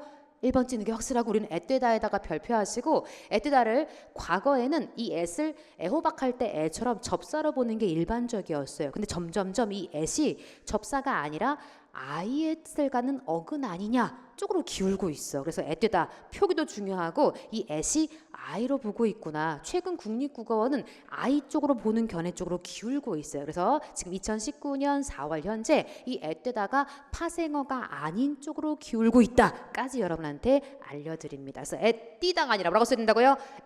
되다로 써야 하고, 이 문제 굉장히 영양가 있죠. 그래서 우리가 충분히 내가 잘할 수 있구나 까지 연습을 많이 해보면 좋겠어요. 정답은 1번 찍었어요. 많이 했던 용어들이라 용어 자체는 낯설지 않고 우리가 활용도 열심히 연습했기 때문에 잘 하실 수 있었을 거라고 봅니다. 계속 가볼게요. 잘난 척 굉장히 많네요. 많이 했다, 그죠? 놀랍지 않습니까, 여러분? 자, 11번. 다음 가라를 문맥에 맞게 바르게 배열한 거. 자, 순서 찾기는 뭐가 힌트? 선택지가 힌트죠. 선택지 한번 볼게요. 자, 우리한테 뭐 아닌 뭐다? 나 아니면 다다 라고 줬네요. 그럼 나를 한번 읽어보러 가죠.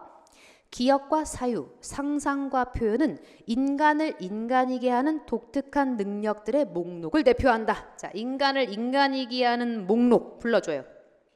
기억, 사유, 상상, 표현, 이것들이 인간을 인간이게 하는 독특한 능력이래요. 그래놓고 하지만 그 네 가지 능력의 어느 것도 완벽하지가 않다. 자, 어떻게 완벽하지 않을 거냐를 쭉 소개하겠죠. 기억은 수많은 구멍들을 갖고 있고, 사유는 불안하고, 상상은 기억과 사유의 한계를 확장하지만 유한한 경험의 울타리를 아주 벗어날 수 있는 것은 아니며, 표현의 형식과 내용도 시간성에 종속된다. 그럼 소개하시죠. 기억, 사유, 상상, 표현은 뭐 한대? 독특한 능력이긴 하지만 뭐 하지 않다? 완벽하지 않다라는 소개를 쭉 했어. 그러니까 지금 기억은부터 종속된다까지는 완벽하지 않은 것을 상술한 거죠. 즉 나를 먼저 쓴 다음에 반드시 네가 뒤에 와야 된다. 누가 뒤에 올 거게? 가. 그렇지. 나하고 가가 반드시 묶여. 왜 여러분 나 뒤에 가가 와야 해요? 그렇지. 네가 뭐 하지만 한계가 있다. 지금 방금 완벽하지 않다, 한계가 있다 라고 했는데, 그 한계가 있지만 그 한계 때문에 무용해지는 것이 아니라 유한한 것들만 가지는 순간적 아름다움의 광채를 포착하고 표현하기 때문에 뭐하다? 위대하다. 그러니까 방금 이 네 가지는 인간을 인간이게 하는 목록이다 그랬는데, 하지만 한계가 있다, 완벽하지 않다. 그런데 한계가 있지만 위대하다 라고 했으니까 나 뒤에 가가 확실합니다. 그렇죠? 그래놓고 자, 기억이 완벽할 수 있다면 기억을 아무도 기억하기 위해 쓰지 않을 것이며, 사유가 완전할 수 있다면 아무도 사유의 엄밀성을 이상화하지 않을 것이며, 지식의 한계 때문에 상상은 위대해지고 표현할 수 없는 것들에 대한 도전 때문에 표현은 아름다워진다. 왜 위대한지를 상술해서 표현했어. 그 다음 가볼게요. 우리한테 나 아니면 다가 시작을 했거든. 근데 다에는 무슨 얘기를 하네? 책 얘기를 해. 책은 인간이 가진 독특한 네 가지 능력. 네 가지 능력이 뭔데요? 기억, 사유, 상상, 표현. 앞에다 한 글자만 넣어줘. 이 독특한 네 가지. 누가 먼저 와야 해? 가나가 먼저 와야 해요? 다가 먼저 와야 해? 가나가 먼저 와야지. 즉 나가의 순서라는 거 이미 우리가 확인했고, 나가가 먼저 온 다음에 책에서 이 네 가지 능력. 근데 마지막에 덤이다. 다 뒤에 누가 확실하게? 라가 확실하다? 어떻게 알아요? 여러분 지금 책으로 종이를 보고 계시니까 덤을 바로 뭐하고 있어?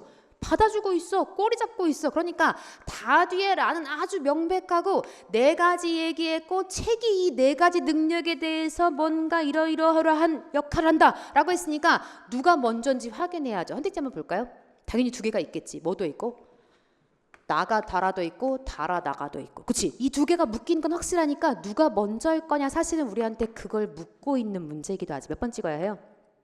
몇 번 찍어요 여러분?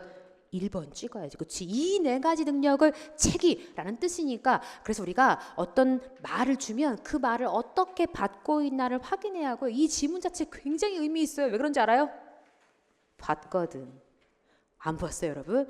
우리가 기출문제에서도 봤고 기출을 제가 응용해서 만들어드린 문제에서도 이 지문을 봤다고. 본 지문이라고. 이게 익숙하게 느껴졌어야 된다고. 지금 여러분 아무 느낌이 없죠? 우리 회원국어 읽기 독해 특강에서도 했고 기출에서도 했고 우리가 비슷한 지문을 제가 여러 번 여러분과 만들어서 연습했다고. 그래서 이거 지문이 익숙한데? 이런 느낌이 들었어야 정상이고요. 제가 늘 강조하지만 모든 기출은 반드시 재사용될 수 있으므로 항상 열심히 풀어두어야 한다. 12번 문제 바로 넘어갈게요. 보기를 읽고 보임 반응으로 적절하지 않은 것은? 선택지 먼저 확인합시다.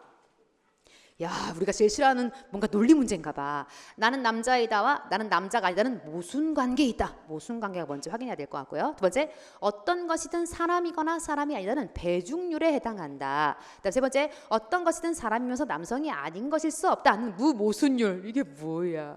지금 덥다, 지금 춥다라는 진술 사이의 관계는 반대 관계이다. 어머, 이런 거에 동그라미 하고 싶죠? 니은이나 모음 받침 뒤에는 뭐라고 쓰고요? 열률, 그치? 니은을 제외한 나머지 받침 뒤에 뭘 썼구나? 률 썼구나. 뭐 이런 것도 눈에 보였다면 좋았겠어요. 내용이 너무 어려워서 확인해 볼게요. 근데 사실은 이런 문제가 오히려 훨씬 쉬워요 여러분. 그러니까 정신 똑바로 차리고 어떻게 우리한테 안내하고 있는지 따라가면 돼요. 봅시다. 어떤 두 진술 사이에 둘 가운데 한 진술이 옳으면 다른 진술이 그를 수밖에 없고 또 둘 가운데 한 진술이 그르다는 게 뭐예요?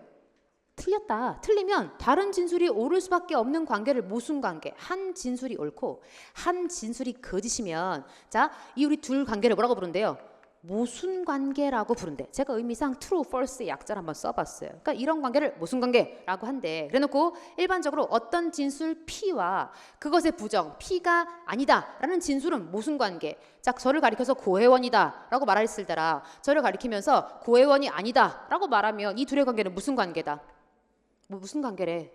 모순 관계라고 설명했네. 그렇죠? 모순 관계에 대한 설명이죠. 그래놓고 그래서 어떤 것이든 P거나 P가 아니다라는 형식으로 이루어진 진술은 반드시 옳은 진술이다. 즉 고혜원이다 아니면 고혜원이 아니다라는 진술은 옳은 진술이래. 그래놓고 얘를 뭐라고 소개할게?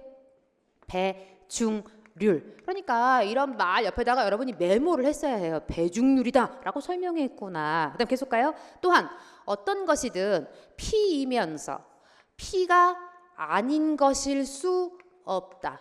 고혜원인데 고혜원이 아닌 것일 수 없다 라고 지금 두 번 부정한 거죠. 이런 형식으로 이루어진 진술도 반드시 옳은 진술인데 이러한 진술 형식을 뭐라고 부른다?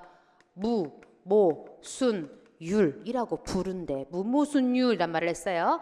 배중률은 모든 진술이 옳거나 그렇지 않다면 그르다라는 원리를, 무모순율은 옳으면서 동시에 그른 진술은 없다라는 원리를 표현하고 있다. 그러니까 이 내용은 이 원리를 설명해 준 말이네. 그래놓고 마지막 한편 어떤 두 진술 사이에는 둘 다 옳을 수는 없지만 둘 다 그를 수 있는 관계가 성립하는 수가 있다. 아까 보기에 뭐가 있었지?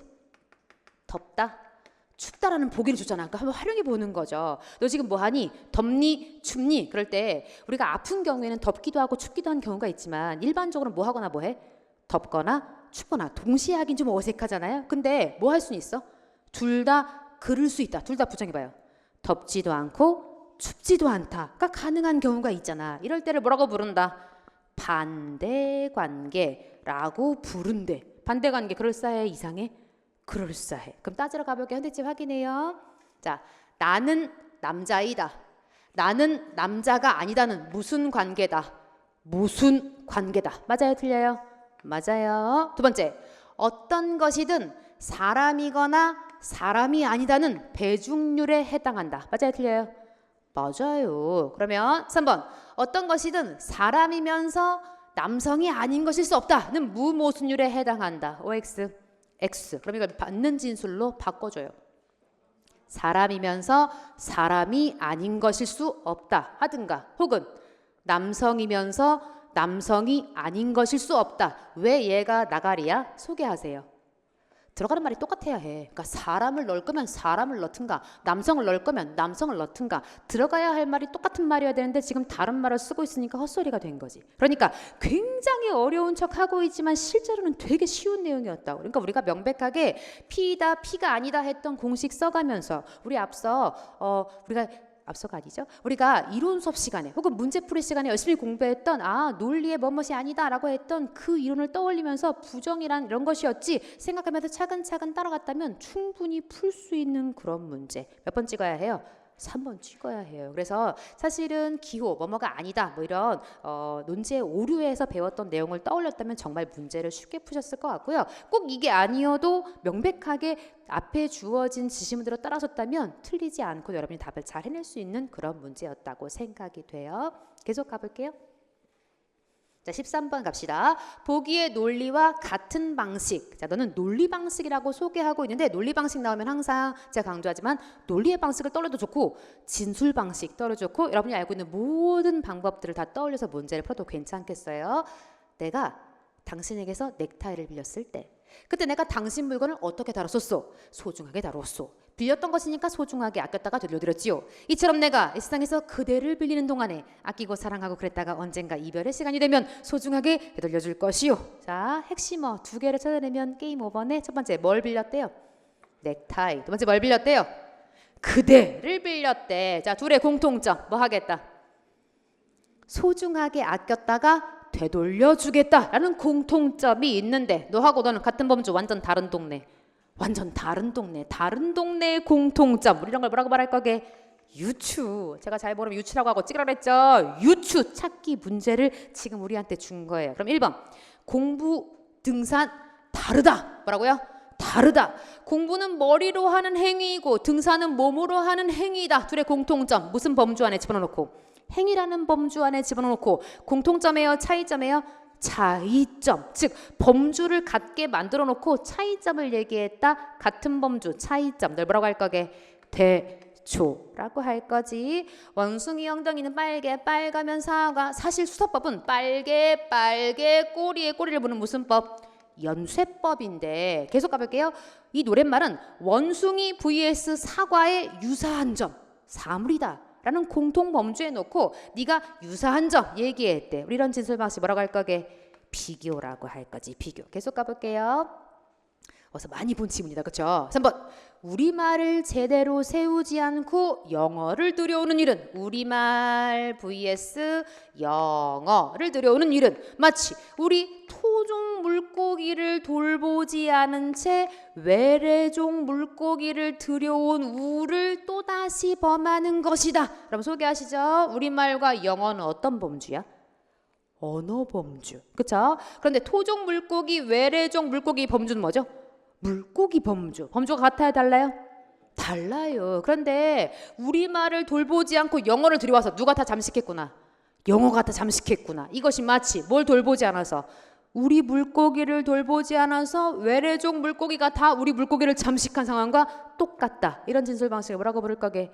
유추라고 부를 거지. 몇 번 정답이구나? 3번 정답이구나. 4번에다가 별표 한번. 오늘날 고리타분한 전통에만 집착하는 것은 현대 문명의 편리하고 신속한 생활을 무시하는 것이다. 다시 뭐에만 뭐 하는 게? 전통에만 집착하는 게 뭐 무시한 거다. 현대 문명을 무시한 거다. 전통 아니면 현대 문명이다. 현대 문명 아니면 전통이다. 너 뭐 하고 있는 거게? 흑백 논리. 그치? 그러니까 네가 지정이라고 볼 수도 있고 뭐뭐라는 것은 뭐뭐라는 것이다. 그러니까 A는 B다. 지정했다고 볼 수도 있고요. 아니면 두 개를 나란히 놓고 말했으니까 뭔가 빗댔다라고 말할 수도 있겠으나 네가 논리의 방식이라고 말했으니까 흑백 논리까지 우리가 확장해서 본다면 좋겠다. 그러니까 마지막 4번이 흑백 논리의 오류를 범하고 있구나까지 봤다면 대끼리가 되겠죠. 문제 나오면 항상 우리 유추 떠올리면서 생각을 해봐야 돼. 네가 다른 범주인데 공통점 얘기하면 너를 뭐라고 부르죠? 유추. 근데 같은 범주인데 공통점이면 비교. 같은 범주인데 차이점이면 대조라고 부를 거다. 우리 시험에서 굉장히 많이 다루고 있으니까 늘 조심해야 하고요. 더불어 흑백 논리의 오류까지 여러분이 한 번 더 점검해보면 좋겠네요. 계속 가볼게요. 많이 했다. 잘난 척을 계속하고 있어요. 진술 방식도 많이 했다. 뭐 14번 또 나왔어. 다음 글에 논리적 전개 순서로 가장 적절한, 역시 선택지 힌트 확인해야죠. 뭐 아니면 뭐다. 가 아니면 다다. 그치? 가 아니면 다다. 그럼 가와 다를 한번 읽어봅시다. 얘는 좀 읽었어야 돼. 그죠? 인간은 단지 물질의 형태를 변화시키는 것만이 아니라, A만이 아니라, A를 포함해요? 포함하지 않아요? 포함해요. 다음 B, 그 안에서 자신의 목적을 실현한다. 그러니까 뭐도 하고, 물질이라는 것의 형태도 변화시키고 또 뭐 하네요? 자신의 목적도 실현한대. 바로 그 목적이 규범적으로 그의 행동 양식을 규정하며 그의 의지는 끊임없이 그 목적을 따라야 한다. 무슨 말이 계속 반복돼요? 목적이 보였어요? 목적이란 말이 계속 반복이 돼요. 그래놓고 인간은 노동하는 동안 시시적인 활동만 하는 것이 아니라 지속적으로 긴장하면서 주의력을 발휘하여 그 의지를 관철시켜야 하는 것이다. 뭐에 대한 설명이었구나? 노동에 대한 설명이었구나. 인간은 노동할 때 뭐도 한대요? 물질의 형태도 변화시켜. 근데 뭐도 해? 자신의 목적을 실현한대. 뭔가 노동하면서 뭔가 물질의 형태도 변화시킬 뿐 아니라 목적을 실현한대. 나의 목적이 있을 거 아니에요? 그래서 그 목적이 규범적으로 그의 행동 양식을 규정해. 내가 목표가 이렇게 됐으니까 이렇게 해야 해. 행동 양식을 규정하고 그의 의지는 끊임없이 그 목적을 따라야 한대. 늘 다시 설명한 거죠? 인간은 노동하는 동안 시시적인 활동을 하는 것만이 아니라 당연히 시시적인 활동도 하겠지. 플러스 지속적으로 긴장하면서 주의력을 발휘해서 그 의지를 관철시켜 나가는 것이다. 의지를 관철시킨다는 말을 다른 말로 바꿔줘요. 뭐 하는 거야? 목적을 실현한다는 얘기겠지. 그러니까 인간이 노동하는 동안 목적을 실현한다는 얘기구나. 이 가가 먼저일까? 다가 볼게요. 노동은 인간과 자연 사이에서 일어나는 과정이다. 뭐에 대한 설명? 노동에 대한 설명. 여러분 소개하시죠. 노동을 먼저 얘기한 다음에 노동은 목적을 실현하는 것이다 라고 얘기하는 게 좋을까? 아니면 노동은 목적을 실현하는 것이다. 노동은 이렇게 얘기하는 게 좋을까? 노동 얘기를 먼저 해야지. 즉 누가 먼저가 확실해요? 다가 먼저가 확실해. 그러면 선택지가 또 힌트를 준다. 다 뒤에 뭐 아니면 뭐다. 가 아니면 라다. 이렇게 힌트를 준 거죠. 그러니까 둘 중에 하나만 찾으면 돼. 가는 우리가 읽고 왔죠. 뭐래요 인간이? 노동하는 동안 목적을 실현한다. 이 얘기였죠. 노동을 읽어볼게요. 노동은 인간과 자연 사이에 일어나는 과정이다. 그 과정에서 인간은 자신의 행위를 통해서 자연과의 관계를 조절하고 통제한다. 인간은 자연의 물질을 자신의 삶에 유익한 형태로 만들기 위해서 팔, 다리, 머리, 손과 같은 자신의 신체 기관을 움직이는데 이 움직임을 통해서 그는 외부 자연에 작용하여 자연을 변화시키면서 동시에 자신의 본성도 변화시킨대. 그렇게 함으로써 자연에 내재되어 있던 가능성을 실현시키며 그 과정에서 자연의 힘을 자신의 통제하에 둔다. 누구 뒤 누가 확실해? 다 뒤 라가 확실하지. 즉 다라가 아주 명백하게 즉 자연을 변화시킨다 라고 하면서 자연에 내재되어 있는 가능성을 실현시킨다. 본성도 변화한다. 그 과정에서 자연의 힘을 자신의 통제하에 둔다 라고 명백하게 받아주고 있는 게 확실하죠. 즉 인간은 노동을 통해서 자연도 변화시키고 자기도 변화시킨대. 그게 무슨 얘기야? 우리는 여기서 동물 수준의 본능적이고 원초적인 노동 방식에 대해 말하는 것이 아니다. 우리는 오직 누구에 대해서? 인간의 특성을 가진 노동, 인간의 노동에만 주목하려고 한다. 사실은 선택지가 이 뒤를 물어봤으면 진짜 어려운 문제인데 여기서 답을 명백하게 4번을 이미 줘버렸어요. 그렇죠? 그래놓고 우리는 이 뒤에 나와 가가 어떻게 이어지는지를 좀 확인할게요. 나로 한번 가볼게요. 거미 얘기를 해. 방금 뭐 얘기하다 왔죠? 우리가 집중하려는 게 인간의 노동이다 라고 했거든. 즉 동물과 다르다라는 걸 나에서 보여주고 있어요. 가볼게요. 거미도 방직공의 작업과 유사한 작업을 하고 꿀벌도 벌집구조는 건축가들의 솜씨를 능가하는 것처럼 보인다. 즉 누구도 일을 하네. 거미도 노동을 하고 꿀벌 노동을 해. 하지만 아무리 서툰 건축가라고 해도 숙련된 꿀벌보다 훨씬 나은 면을 지니고 있는데 그게 뭐냐? 건축가가 벌통 속에 벌집을 만들 경우 미리 자기 머릿속에 그 벌집을 그려보기 때문이다. 그게 무슨 얘기야? 노동의 결과는 노동의 상상 속에 이미 관념으로 존재한다. 다시 결과라는 말을 이미 여러분이 앞문장을 읽었으니까 앞단락을 읽었으니까 다른 말로 바꿔줘요. 인간은 노동할 때 이미 뭘 떠올렸대? 결과. 내가 만들 벌집. 그걸 다른 말로 바꿔줘. 목적. 그치. 인간은 이미 내 목적, 내가 무엇을 만들겠다라는 목적을 먼저 떠올린 다음에 일을 해서 동물과 다르다. 즉 인간은 단지 물질의 형태만 변화시키는 게 아니라 그 안에서 자신의 목적을 실현하는 게 인간의 노동이다. 이렇게 받아주고 있는 글이구나. 그러니까 사실은요, 이 뒤를 물어봤으면 되게 어려울 뻔했어. 근데 우리한테 여기서 끝내게 준 비교적 그래도 쉬운 문제였으나 시험장에서는 사실 여러분이 읽고 찾는데 그래도 시간이 좀 소요되지 않았을까라는 생각이 듭니다. 항상 순서 문제는 뭐가 중요하다? 선택지가 중요하다. 다시 뭐가 하고요? 순서 문제는 뭘 보라고? 선택지를 보라고. 선택지에 꼬리 잡게 하셔야 돼요. 그래서 우리가 여러 번 연습했죠. 우리가 독해 특강을 통해서 순서 문제를 볼 때는 반드시 선택지를 먼저 보시고 힌트 얻어야 된다. 무슨 잡기 하라고요? 꼬리 잡기. 그래서 어떤 말을 어떻게 꼬리 잡고 있는지를 반드시 확인해서 시간을 줄여서 정확하게 찾는 것이 우리의 목표. 그래서 순서 찾기는 반드시 선택지가 우리의 힌트니까 선택지를 잘 활용하셔야 해요. 너무너무 많이 연습했어요. 15번 문제에다가 별 하나 달아줘요. 기상직 문제가 굉장히 수준이 높구나 하는 걸 보여주는 또 다른 이해의 문제라고 저는 생각하는데요. 여러분 시험장이라면 사실 좀 어렵게 풀지 않았을까. 다만 답이 아주 명백해서 답을 지나가기는 좀 어렵지 않았을까. 이런 생각이 들어요. 한번 가볼게요. 보기 기역, 리을의 높임법을 주고서 적절하지 않은 거 고르래요. 그러면 기역부터 바로 실시간으로 왔다 갔다 하면서 풀면 좋겠죠. 선생님께 여쭤봐야 할 일이 생겼습니다. 너를 소개하기를 격조사와 특수한 어휘를 활용해서 그래서 객체 높임을 실현했대. 객체 높임이 뭐지? 목적어나 부서를 높이죠. 뭐가 있죠? 여쭙다. 왜 이렇게 조용해? 모시다, 들이다, 뵙다. 뭐가 보였어요? 여쭙다가 있어. 누구에게? 선생님에게 라고 써서 선생님께라고 썼어요? 깨. 그치? 에게라고 쓰지 않고 깨라고 썼어. 너에게 무슨 격조사? 부사격조사. 부사어를 높이기 위해서 여쭙다를 썼구나. 그럼 소개하시죠. 어떤 격조사? 깨라는 부사격조사. 어떤 특수어휘? 여쭙다 라고 하는 특수한 어휘를 사용해서 무슨 높임? 객체 높임. 다시 객체 높이면 누구하고 누굴 높인다고요? 목적어와 부사어를 높인다며. 목적어 할머니를 만나다, 할머니를 뵙다. 할머니를 뵙다 할 거죠. 할머니를 데리고 가, 할머니를 모시고 가. 모시고 갈 거지. 방금 봤던 선생님께 물어봐요, 여쭤봐요? 여쭤봐. 선생님께 여쭙다, 여쭈다. 복수표준어 다 되고요. 자, 선생님께 선물을 줄까, 드릴까?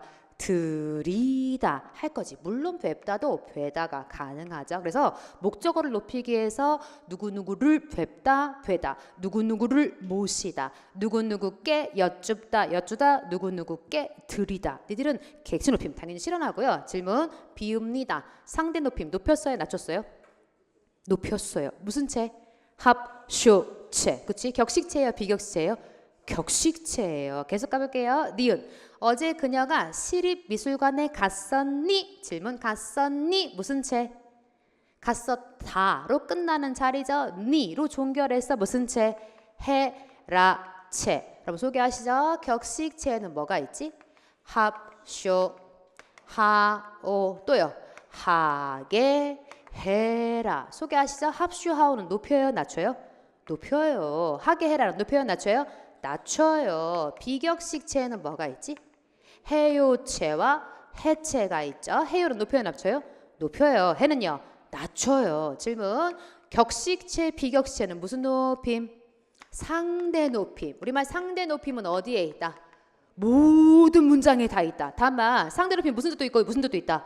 높임의 뜻도 있고 낮춤의 뜻도 있다. 그러니까 높임과 낮춤을 다 가지고 있고요. 너는 모든 문장에 들어있죠. 그러니까 해라체가 확실해. 너는 상대를 낮췄다. 맞아요, 틀려요? 반말이니까. 네가 해라체니까 낮춘 거예요, 높인 거예요? 낮춘 거예요. 근데 무슨 체가 아니야? 하계체가 아니야. 해라체라서 네가 나가리가 됐어요. 그러면 디귿번 계속 가요. 네가 친구한테 휴대폰을 가져다 주었구나. 디귿은 쫑결어미. 자, 구나로 끝났으니까 뭘 붙일 수가 없어? 요를 붙일 수가 없어. 무슨 체가 될 수가 없어? 해체가 될 수가 없어. 요를 붙일 수가 없다는 얘기는 무슨 체가 아니다? 해체가 아니다. 자, 먹다를 해체로 만들어요. 시작. 먹어. 자, 너를 해요체로 만들어요. 시작. 먹어요. 보통 우리가 아어로 끝나는 걸 해체라고 하고 이 뒤에 요를 붙이면 해요체. 다만 반드시 아어로 끝나지 않아도 요를 붙일 수 있으면 해요체. 기분이 좋지. 무슨 체? 해체. 어떻게 알았어요? 기분이 좋지요가 가능하니까 네가 해요체라고 우리가 판별한다고. 근데 얘는 지금 요를 붙일 수가 없으니까 무슨 체가 아니다. 해체가 아니다. 그러면 가져다 주었다 자리에 군화를 썼다. 너 무슨 체계예요? 해라체. 격식성 여부가 누구랑 똑같다? 니은과 똑같다. 격식체 비격식체. 격식체 무슨 체다? 해라체가 확실하지. 저는 4번에다가 별을 5개 주고 싶어요. 우리 학교에 가서 새로운 내용을 공부합시다. 공부합시다. 자, 여러분이 알고 있는 청유형 쫑결어미 불러요. 자, 그치? 뭐뭐하 자. 자, 여기다 써볼게요. 가자. 그 다음 또요. 가세. 또요. 갑시다. 또요. 가시지요. 하나 더. 가십시다가 있지. 그러니까 우리가 알고 있는 가자, 가세, 갑시다, 가시지요, 가십시다. 그러니까 얘들이 합쇼체에 해당하거든. 그러니까 사실은요. 그냥 비읍시다와 십시다는 달라. 그래서 네가 똑같이 여기 시가 들어있긴 한데 비읍시다는 하우체고 네가 십시다가 붙어야 무슨 체가 되는구나? 합쇼체가 되거든. 여러분 소개하세요. 너는 공부하십시다야 합시다야? 합시다. 너는 합쇼체예요? 아니면 하우체예요? 하우체. 여기까지 우리 시험에 물어봤어. 그러니까 기상직에서 지금 최초로 우리한테 청유형의 쫑결에 대해서 사실 가장 어려운 동네, 가장 네가 어려운 동네인데 지금 우리한테 이걸 묻고 있어서 의미가 있어요. 우리가 열심히 외웠는데 그 순서가 이렇게였거든. 자, 세, 갑시다, 가시지요, 가십시다. 이렇게 외웠거든. 그러니까 네가 거꾸로 우리가 격식체의 종류를 외웠던 거였는데 여기까지 물어본 거. 그러면 만약 비격식체로 청유했다면 뭐라고 하면 좋을까요?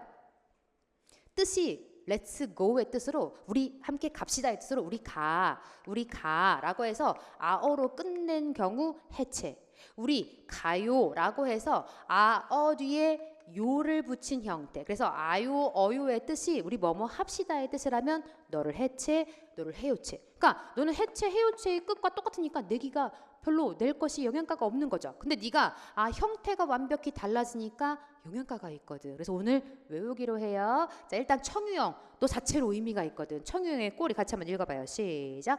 자, 세, 가다를 넣어주세요. 가자, 가세, 갑시다, 가시지요, 가십시다. 그래서 네가 십시다와 그냥 비읍시다, 갑시다는 다른 녀석이라서 매우 의미가 있다. 네가 하우체 확실하고요. 답은 명백하게 2번에서 갈렸어. 다만 저는 이 4번 선택지보다 훨씬 더 방점을 찍어드리고 싶고요. 저라면 다음번에 이 4번을 응용해서 반드시 문제를 냅니다.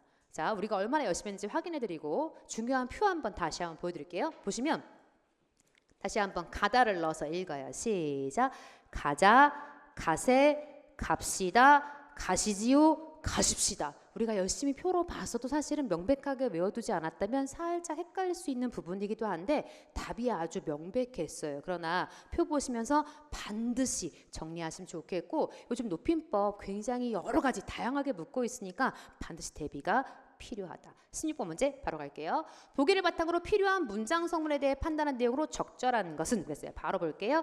벤치에 앉은 그녀는 너무 예뻤다. 중심되는 서술어 찾아줘요. 예쁘다, 예쁘다. 너는 품사가 동사예요, 형용사예요? 형용사. 몇 자리 서술어? 한 자리 서술어. 누구만 있으면 돼요. 그녀가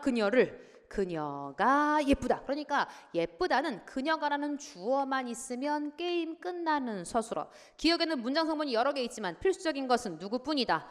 주어뿐이다. 그렇지? 주어뿐이다. 그래서 필수적인 성분은 주어와 서술어라고 이야기했어야 맞는 녀석. 그래서 네가 주어, 서술어만 필수적이고 질문 그녀가 어떻게 예뻐요? 너무 예뻐. 문장 성분 부사어. 그런데 그녀는 그녀인데 그녀를 꾸며주는 자리에 앉다. 또 다른 서술어가 나오고 벤치에라는 부사어가 나오죠. 그녀를 꾸며주는 무슨 자리? 관, 형, 자리. 그녀를 앞으로 보내세요. 시작. 그녀가 벤치에 앉다. 즉 주어가 생략된 관계, 관형, 절이라고 우리가 볼 수가 있고 더 나아가서 만약에 앉다를 물었다면 앉다는 몇 자리 서술어? 두 자리. 그치? 그녀가 벤치에까지 필요한. 그래서 주어와 필수 부사어가 쓰였다라고 안다를 물었다면 말했겠지. 다만 이 문장은 주된 서술어가 누구니까? 예쁘다. 형용사가 서술어니까 필요한 문장 성분은 주어다라고 답했어야 하고 필수적인 문장 성분은 주어 서술어. 여기서 잠깐 문장 성분 몇 개가 있죠? 7개의 문장 성분 불러줘요. 시작. 주, 술, 목, 보, 관, 부, 독이 있죠. 주술, 목, 보 무슨 문장 성분? 필수적, 즉 너를 주성분이라고 부를 거고 필수적 문장 성분. 너는 관용어 부사어 무슨 성분? 부속 성분. 있어도 그만 없어도 그만. 독립어 너는 독립 성분이라고 부를 거고 다만 부사어 중에 무슨 부사어가 있다? 필수 부사어가 있어서 주의가 필요하죠. 계속 가볼게요. 경찬이는 TV에서 만화를 보았다. 자, 주된 서술어 찾아줘요. 누구? 보았다. 몇 자리 서술어? 2자리 서술어. 그렇지? 누가? 경찬이가 무엇을? 만화를. 그렇지? 주어 목적어가 있으면 게임 끝나죠. 따라서 필수적인 문장 성분 몇 개다? 그치? 사실은 네가 필요로 하는 자릿수를 따지면 2자리 서술어고 네가 필수적인 성분의 수를 묻는다면 3개. 그치? 3개라고 말해야겠지? 주어, 목적어, 서술어가 필수적이다 라고 말할 수 있어요. 디귿번 계속 갈게요. 디귿을 보면 자, 네가 주요한 서술어 찾아줘요. 누가 왔구나? 주셨다. 주다가 왔어. 주다 몇 자리 서술어? 3자리 서술어. 누가 필요하죠? 누가? 할아버지께서 무엇을? 세뱃돈을 누구에게? 우리들에게 라는 부사어가 반드시 필요한 몇 자리 서술어? 3자리 서술어고 그러면 우리들에게는 그냥 부사어, 필수적 부사어, 필수적 부사어. 몇 번 답이구나? 3번 답이죠. 리을번 갈게요. 우리도 경전철이 언제 개통될지 모른다. 질문. 서술어가 몇 개? 서술어 몇 개? 2개죠. 첫 번째 어디 있게요? 모르다. 또 서술어. 또 어디 있어요? 개통되다가 있죠. 그러면 누가 각각 주어인지 잡아줘요. 모르다. 누가 모르다? 우리가 모르다. 네가 주원이구나. 뭘 몰라요? 이것을 모르지. 사실은 목적어 자리에 와 있구나. 그런데 개통되다. 뭐가 개통되다? 경전철이 개통되다. 네가 주투. 그러니까 여기를 이렇게 우리가 묶을 수 있기도 하고 의미상 이것을 모르다 이렇게 볼 수도 있겠네. 여러분 소개하시죠. 개통되다의 주어는 몇 개다? 하나. 너의 주어는 누구밖에 없어요? 경전철이 밖에 없는 거고 모르다의 주어가 누구야? 우리도. 따라서 중복되는 주어이다 아니다?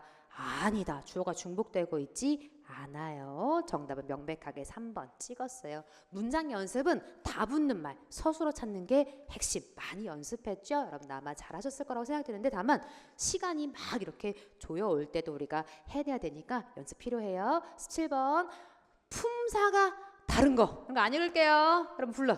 이, 그, 저, 한, 두, 세. 옛, 헌, 세는 품사는 뭐이면서? 관형사이면서 관형어. 여기 해당 안 되는 애가 하나 있죠? 누가 있어요? 긴. 너 사전에 뭐라고 엔터해요?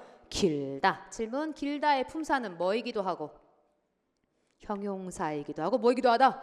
동사기도 하지. 언제 동사가 되죠? 머리가 자라다. 요즘 머리가 많이 길었어 라고 해서 그로우의 뜻인 품사 뭐고? 동사. 지금은 동사예요? 형용사예요? 형용사라고 판별해야겠지. 정답은 1번 찍었어요. 자, 많이 했다. 엄청나게 연습했다. 보여드리고 있고요. 계속 가볼게요. 자, 18번 갑시다. 밑줄 친 단어 중 의존 명사에 해당하는 거. 자, 질문. 이 중에 명사가 아닌 거 찍어요. 몇 번 명사가 아니에요? 명사가 아닌 게 하나 있어. 자, 명사라면 뭘 취하지? 조사를 취합니다. 질문. 넌 뭘 취했네? 조사를 취했네. 이 뒤에 한 글자 붙여봐. 시작. 채를 치다. 그치? 그러면 뒷짐을 진 채 뒤에 조사 넣을 수 있어요? 없어요? 있어요. 채로 넣을 수 있네. 이 뒤에는 조사 붙어요? 안 붙어요? 안 붙어요. 채 마르지 않다. 마르다를 꾸며 혹은 마르지 않다를 꾸며 서술어를 꾸미는 채. 다른 말로 바꿔줘요. 미쳐라는 의미의 너의 정체는 부사입니다. 그러니까 넌 답이 될 수가 없어. 우리한테 뭘 물었어요? 의존명사. 여러분 찍어요. 명사는 혼자 쓸 수 있어요? 없어요? 있어요. 근데 의존명사는 반드시 앞에 뭐가 있어야 해? 관형어가 있어야죠. 소개하세요. 채가 수평이 되도록 가능 불가능? 가능. 채를 쳐서 김치를 담그다. 가능 불가능? 가능. 채바닥을 잠시 저성거렸다. 가능 불가능? 불가능. 다른 말로 바꿔요. 시작. 뒷짐을 진 상태로 라는 뜻이지. 다른 명사로 치환이 가능하고 뒷짐을 지다 라는 녀석이 니은을 취했어. 왜죠? 너를 꾸며주는 관용어 역할을 하기 위해서. 더불어 상태란 의미를 갖는, 너는 반드시 앞에 관용어가 있어야 되는 무슨 명사?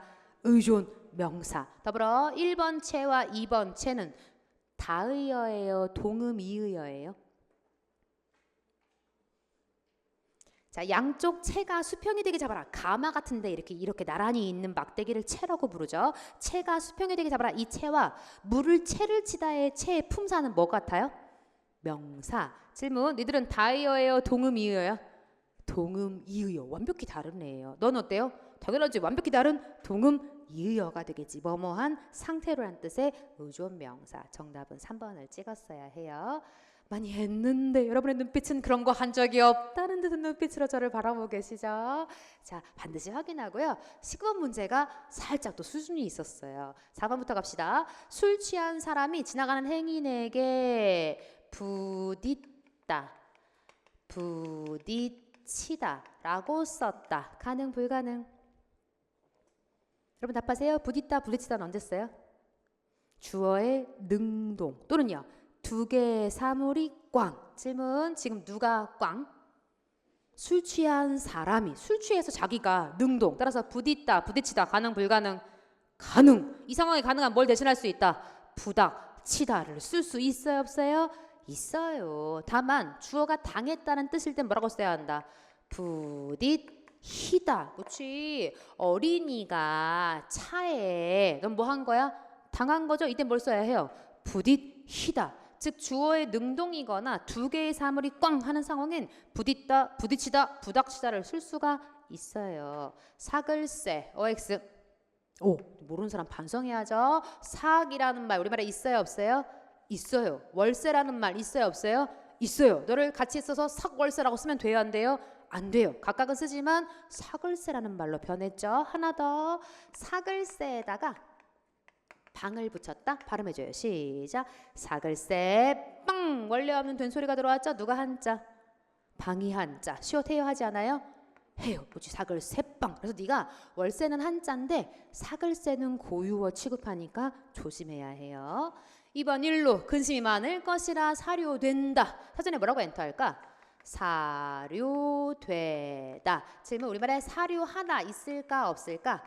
있어요. 생각하다 라는 말은 뭐라고 쓰면 좋을까? 사료하다. 그럼 생각되다 라는 말은 뭐라고 쓰면 좋을까? 사료되다. 그런 2번 일로 근심이 많을 것이라고 생각하다, 생각되다. 생각되다. 사료하다 써요? 사료되다 써요? 사료되다를 써야겠지. 의미상 가능한 표현. 그러면 몇 번 나가리구나? 1번 나가리예요. 왜 1번 나가리예요? 이 마이 매단 언제 쓰지? 매듭, 끈이 있을 때 너를 묶는 걸 마이 매다. 근데 얘는 지금 그냥 테를 묶다가 아니야. 만약 테를 마이 매다 그랬으면 묶다의 뜻으로 운동화 끈을 매다처럼 넥타이를 매다처럼 쓸 수가 있어요. 근데 문제가 뭐냐면 통에 동그란 통에 테를 지금 뭐 하고 있는 거게? 끼우다의 상황이야. 그러니까 묶고 있는 상황이 아니야. 그러니까 매듭의 상황이 아니에요. 그러니까 누가 와야 해? 뭐이 메우다. 너의 준말 매다가 와야 해. 우리 이 메우다를 본 적이 있어요. 언제 봤냐면 시간을 메우다, 공간을 메우다. 걔랑 같은 애예요? 완벽히 다른 애예요? 완벽히 다른 애야. 동음이의어야. 게다가 우리 메다를 본 적이 있어요. 어깨에다 가방을 뭐이 메다, 마이 메다? 뭐이 메다. 책임을 뭐이 메다, 마이 메다? 뭐이 메다. 목이 콱 메다 할 때 마이 메다 써요? 뭐이 메다 써요? 뭐이 메다 써요. 지금 표기는 같지만 완벽히 다른 말. 너는 통에 동그란 어디다가 이렇게 뭔가 태를 끼우다의 뜻으로 뭐이 메우다, 준말 매다를 쓰는 완벽히 다른 경우. 그래서 표기는 같지만 시간을 메우다, 공간을 메우다, 시간을 메꾸다, 공간을 메꾸다. 너랑 표기는 같지만 완벽히 다른 말이고, 책임을 짊어지다의 어깨에 뭔가 매다 할 때의 그 매다와 또 더불어 목이 콱 매다의 매다와 표기는 같지만 뜻이 완벽히 다르고, 그다음 너는 지금 묶고 있는 매다가 아니라고. 그래서 우리한테 어휘 문제를 지금 주면서 표준어랑 섞어서 주고 있는 굉장히 사실은 어려운 문제였어요. 그래서 여러분이 니들이 다 맞고 네가 잘 모르겠는데 이렇게 풀었다면 참 좋았겠다. 정답은 1번을 찍었어야 해요. 역시 여러분은 기억을 못하겠지만 우리는 북을 메우다 라고 하면서 한 적이 있어. 그래서 뭔가 동그란 물체에 덮어 씌우는 것도 머이 메우다를 써요. 그래서 어휘로 여러분 좀 접근하시면 좋겠고 20번 문제 마지막 달려가 봅시다. 맞춤법에 맞는 어휘로 짝지어진 거 그랬어요. 넝쿨 OX 맞아요 틀려요? 맞아요. 같은 말 뭐도 있다. 덩굴 그치? 넷째 OX 오 그치? 넷째로 써요? 넷째로 써요? 넷째 셋째로 써요? 셋째로 써요? 셋째로 쓸 거죠. 너 기본형이 뭐지? 녹슬나 녹슬은이라고 쓸 수 있다 없다? 없다. 다자리 앞에 리을 받치면 누구 싫어해?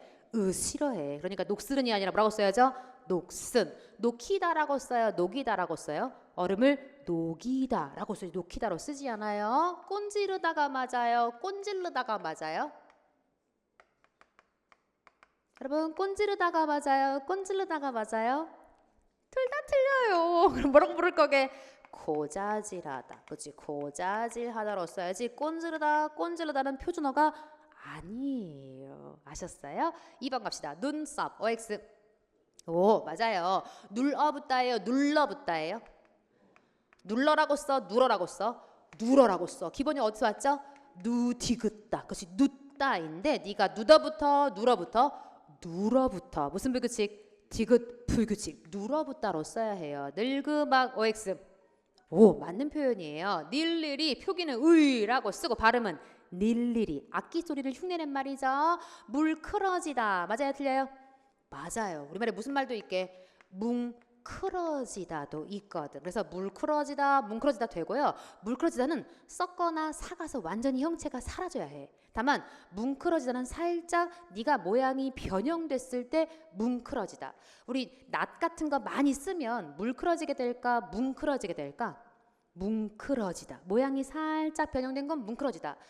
잉어 같은 거 끓여서 모양이 완벽히 사라졌어. 이건 물크러지다 뭉크러지다. 물크러지다. 물러서 형체가 완벽히 사라지는 건 물크러지다. 그러면 질문 3번에 틀린 애가 하나 있거든. 잡아줘요. 누가 틀렸어? 콧망울이 틀렸어. 뭐라고 써야 해요? 코에는 망울이 없어. 코는 방울처럼 생긴 두 개의 콧구멍이 이렇게 있다며. 그죠? 그래서 방울이라고 부른다며. 코하고 방울 만났어요? 발음하세요. 코, 방울. 시옷해요 안 해요? 해요. 누구를 뭐 취급한 거구나? 둘 다 고유어 취급해서 시옷 표기해요. 질문 콧방아 코방아 코방아 이때는 시옷을 표기하지 않아요. 발음에 사이소리 현상이 없어요. 그러니까 코방아라고 써요. 형광펜 나지막하다 나지막하다 나지막 목소리도 나지막 높낮이도 나지막하다 라고 할 거고요. 난장이 난쟁이 난쟁이 장인정신이 아니죠. 남비 냄비 형광펜 별표 너희들 왜요? 너희 안에 이미 무슨 뜻이 있어? 희가 복수의 뜻을 가지고 있어. 그러니까 너희 자체가 이미 복수인데 들을 우리가 복수 접사든 아니면 너희들 앉아 있어라 듣는 사람이 여러 명이다의 보조사들을 보든 둘 다 인정해요. 그러니까 접사의 들도 오케이 너희들 먹고 있어 듣는 사람 여러 명이다를 표시하는 보조사로 봤든 둘 다 가능해요. 망울은 어디에 있을까? 꽃망울, 눈망울 할 땐 망울을 쓸 수가 있지. 그래서 우리 코는 망울이라고 안 쓰는구나. 제가 느끼는 점 뭐냐면 국가직 시험 끝난 다음에 여러분들이 어떤 상태냐면 풍선에 바람이 쫙 들어있다가 바람이 쫙 빠진 상태. 그러니까 내가 아는 것도 아는지 모르는지 모르는 것도 모르는지 아는지 지금 헷갈리고 있는 상태. 굉장히 복습이 매우 필요한 시점이다 라는 생각이 지금 엄청 들고요. 자 너도 틀린 애가 하나 있거든요. 잡아내요. 누가 틀렸게요? 짭짤하다. 그치? 짭짤, 쌉쌀, 씁쓸 둘 다 같은 표기로 써야죠. 그래서 짭짤, 쌉쌀, 씁쓸 니들이 같은 표기로 씁쓸 똑같이 쌍시옷 표기해서 써줘야 하고요. 담배꽁초, 담배꽁초, 담배꽁초 오오 쓸 거고요. 더욱이, 더욱이 눈덥 흰산, 눈덥 인산, 눈덥 인산 도저히, 도저히라고 표기해야 합니다. 그래서 네가 틀렸구나도 잡아내야 하고 나머지도 다 알면 좋겠다. 몇 번 찍어야 해요? 2번 찍어야 해요. 우리 발음 표기를 한번 읽어줘요. 시작. 넝쿨, 덩글, 넷째, 녹슨, 녹이다, 둘 다 안 돼요. 고자질하다. 눈썹 눌어붙다 늘그먹 늘일이라고 쓰고 늘일이라고 발음해야죠. 물크러지다. 질문. 물커지다 돼요 안 돼요? 물커지다 안 돼요. 뭐라고 쓴다고요? 물크러지다만 됩니다. 발음 표기 또 계속 읽을게요. 나지막하다 난쟁이 냄비 너희들 코 방울이라고 쓰고 시호 표기해야 해요. 담배 꽁초 더욱이 덥이다 도저히 짭짤 쌉쌀 씁쓸까지 암기하면 좋겠어요. 또 잘난 척을 하겠죠. 저 여자가 얼마나 하겠어요 여러분. 잠깐만 천천히 해 천천히. 앞부터 보여주세요. 다 했다 여러분. 확인해요. 자 계속 확인해요. 또 확인해요. 여기 짭짤 여기 확인해요. 또 가요. 그죠? 다 했다 그죠? 그래서 여러분들이 사실 했는데 늘 강조하지만 한 게 중요합니다. 내가 했던 걸 명백하게 암기하는 것이 시험장에서 훨씬 더 여러분에게 힘이 될 것이다 라고 다시 한번 알려드리고요. 그래서 늘 강조하죠. 첫째도 복습, 둘째도 복습, 셋째도 복습, 복습만이 살 길이다 라고 강조해 드립니다. 우리 기상직 시험 치르고 오신 분들 좋은 결과 있기를 응원하고요. 또 다음 시험을 준비하시는 분들은 내가 이런 문제에서 이렇게 판별했구나 이렇게 생각했구나 어떤 생각의 길을 고쳐야 할지 또 내가 놓치고 있는 것은 무엇인지 또 내가 정확히 알고 있고 모르고 있는 것은 무엇인지 반드시 확인하셔서 복습하셔서 다음 시험에서 반드시 여러분이 합격의 꿈을 꼭 이루기를 응원합니다. 저는 여러분과 다음 특강에서 다시 뵙겠습니다. 이번 시간은 여기까지입니다. 감사합니다.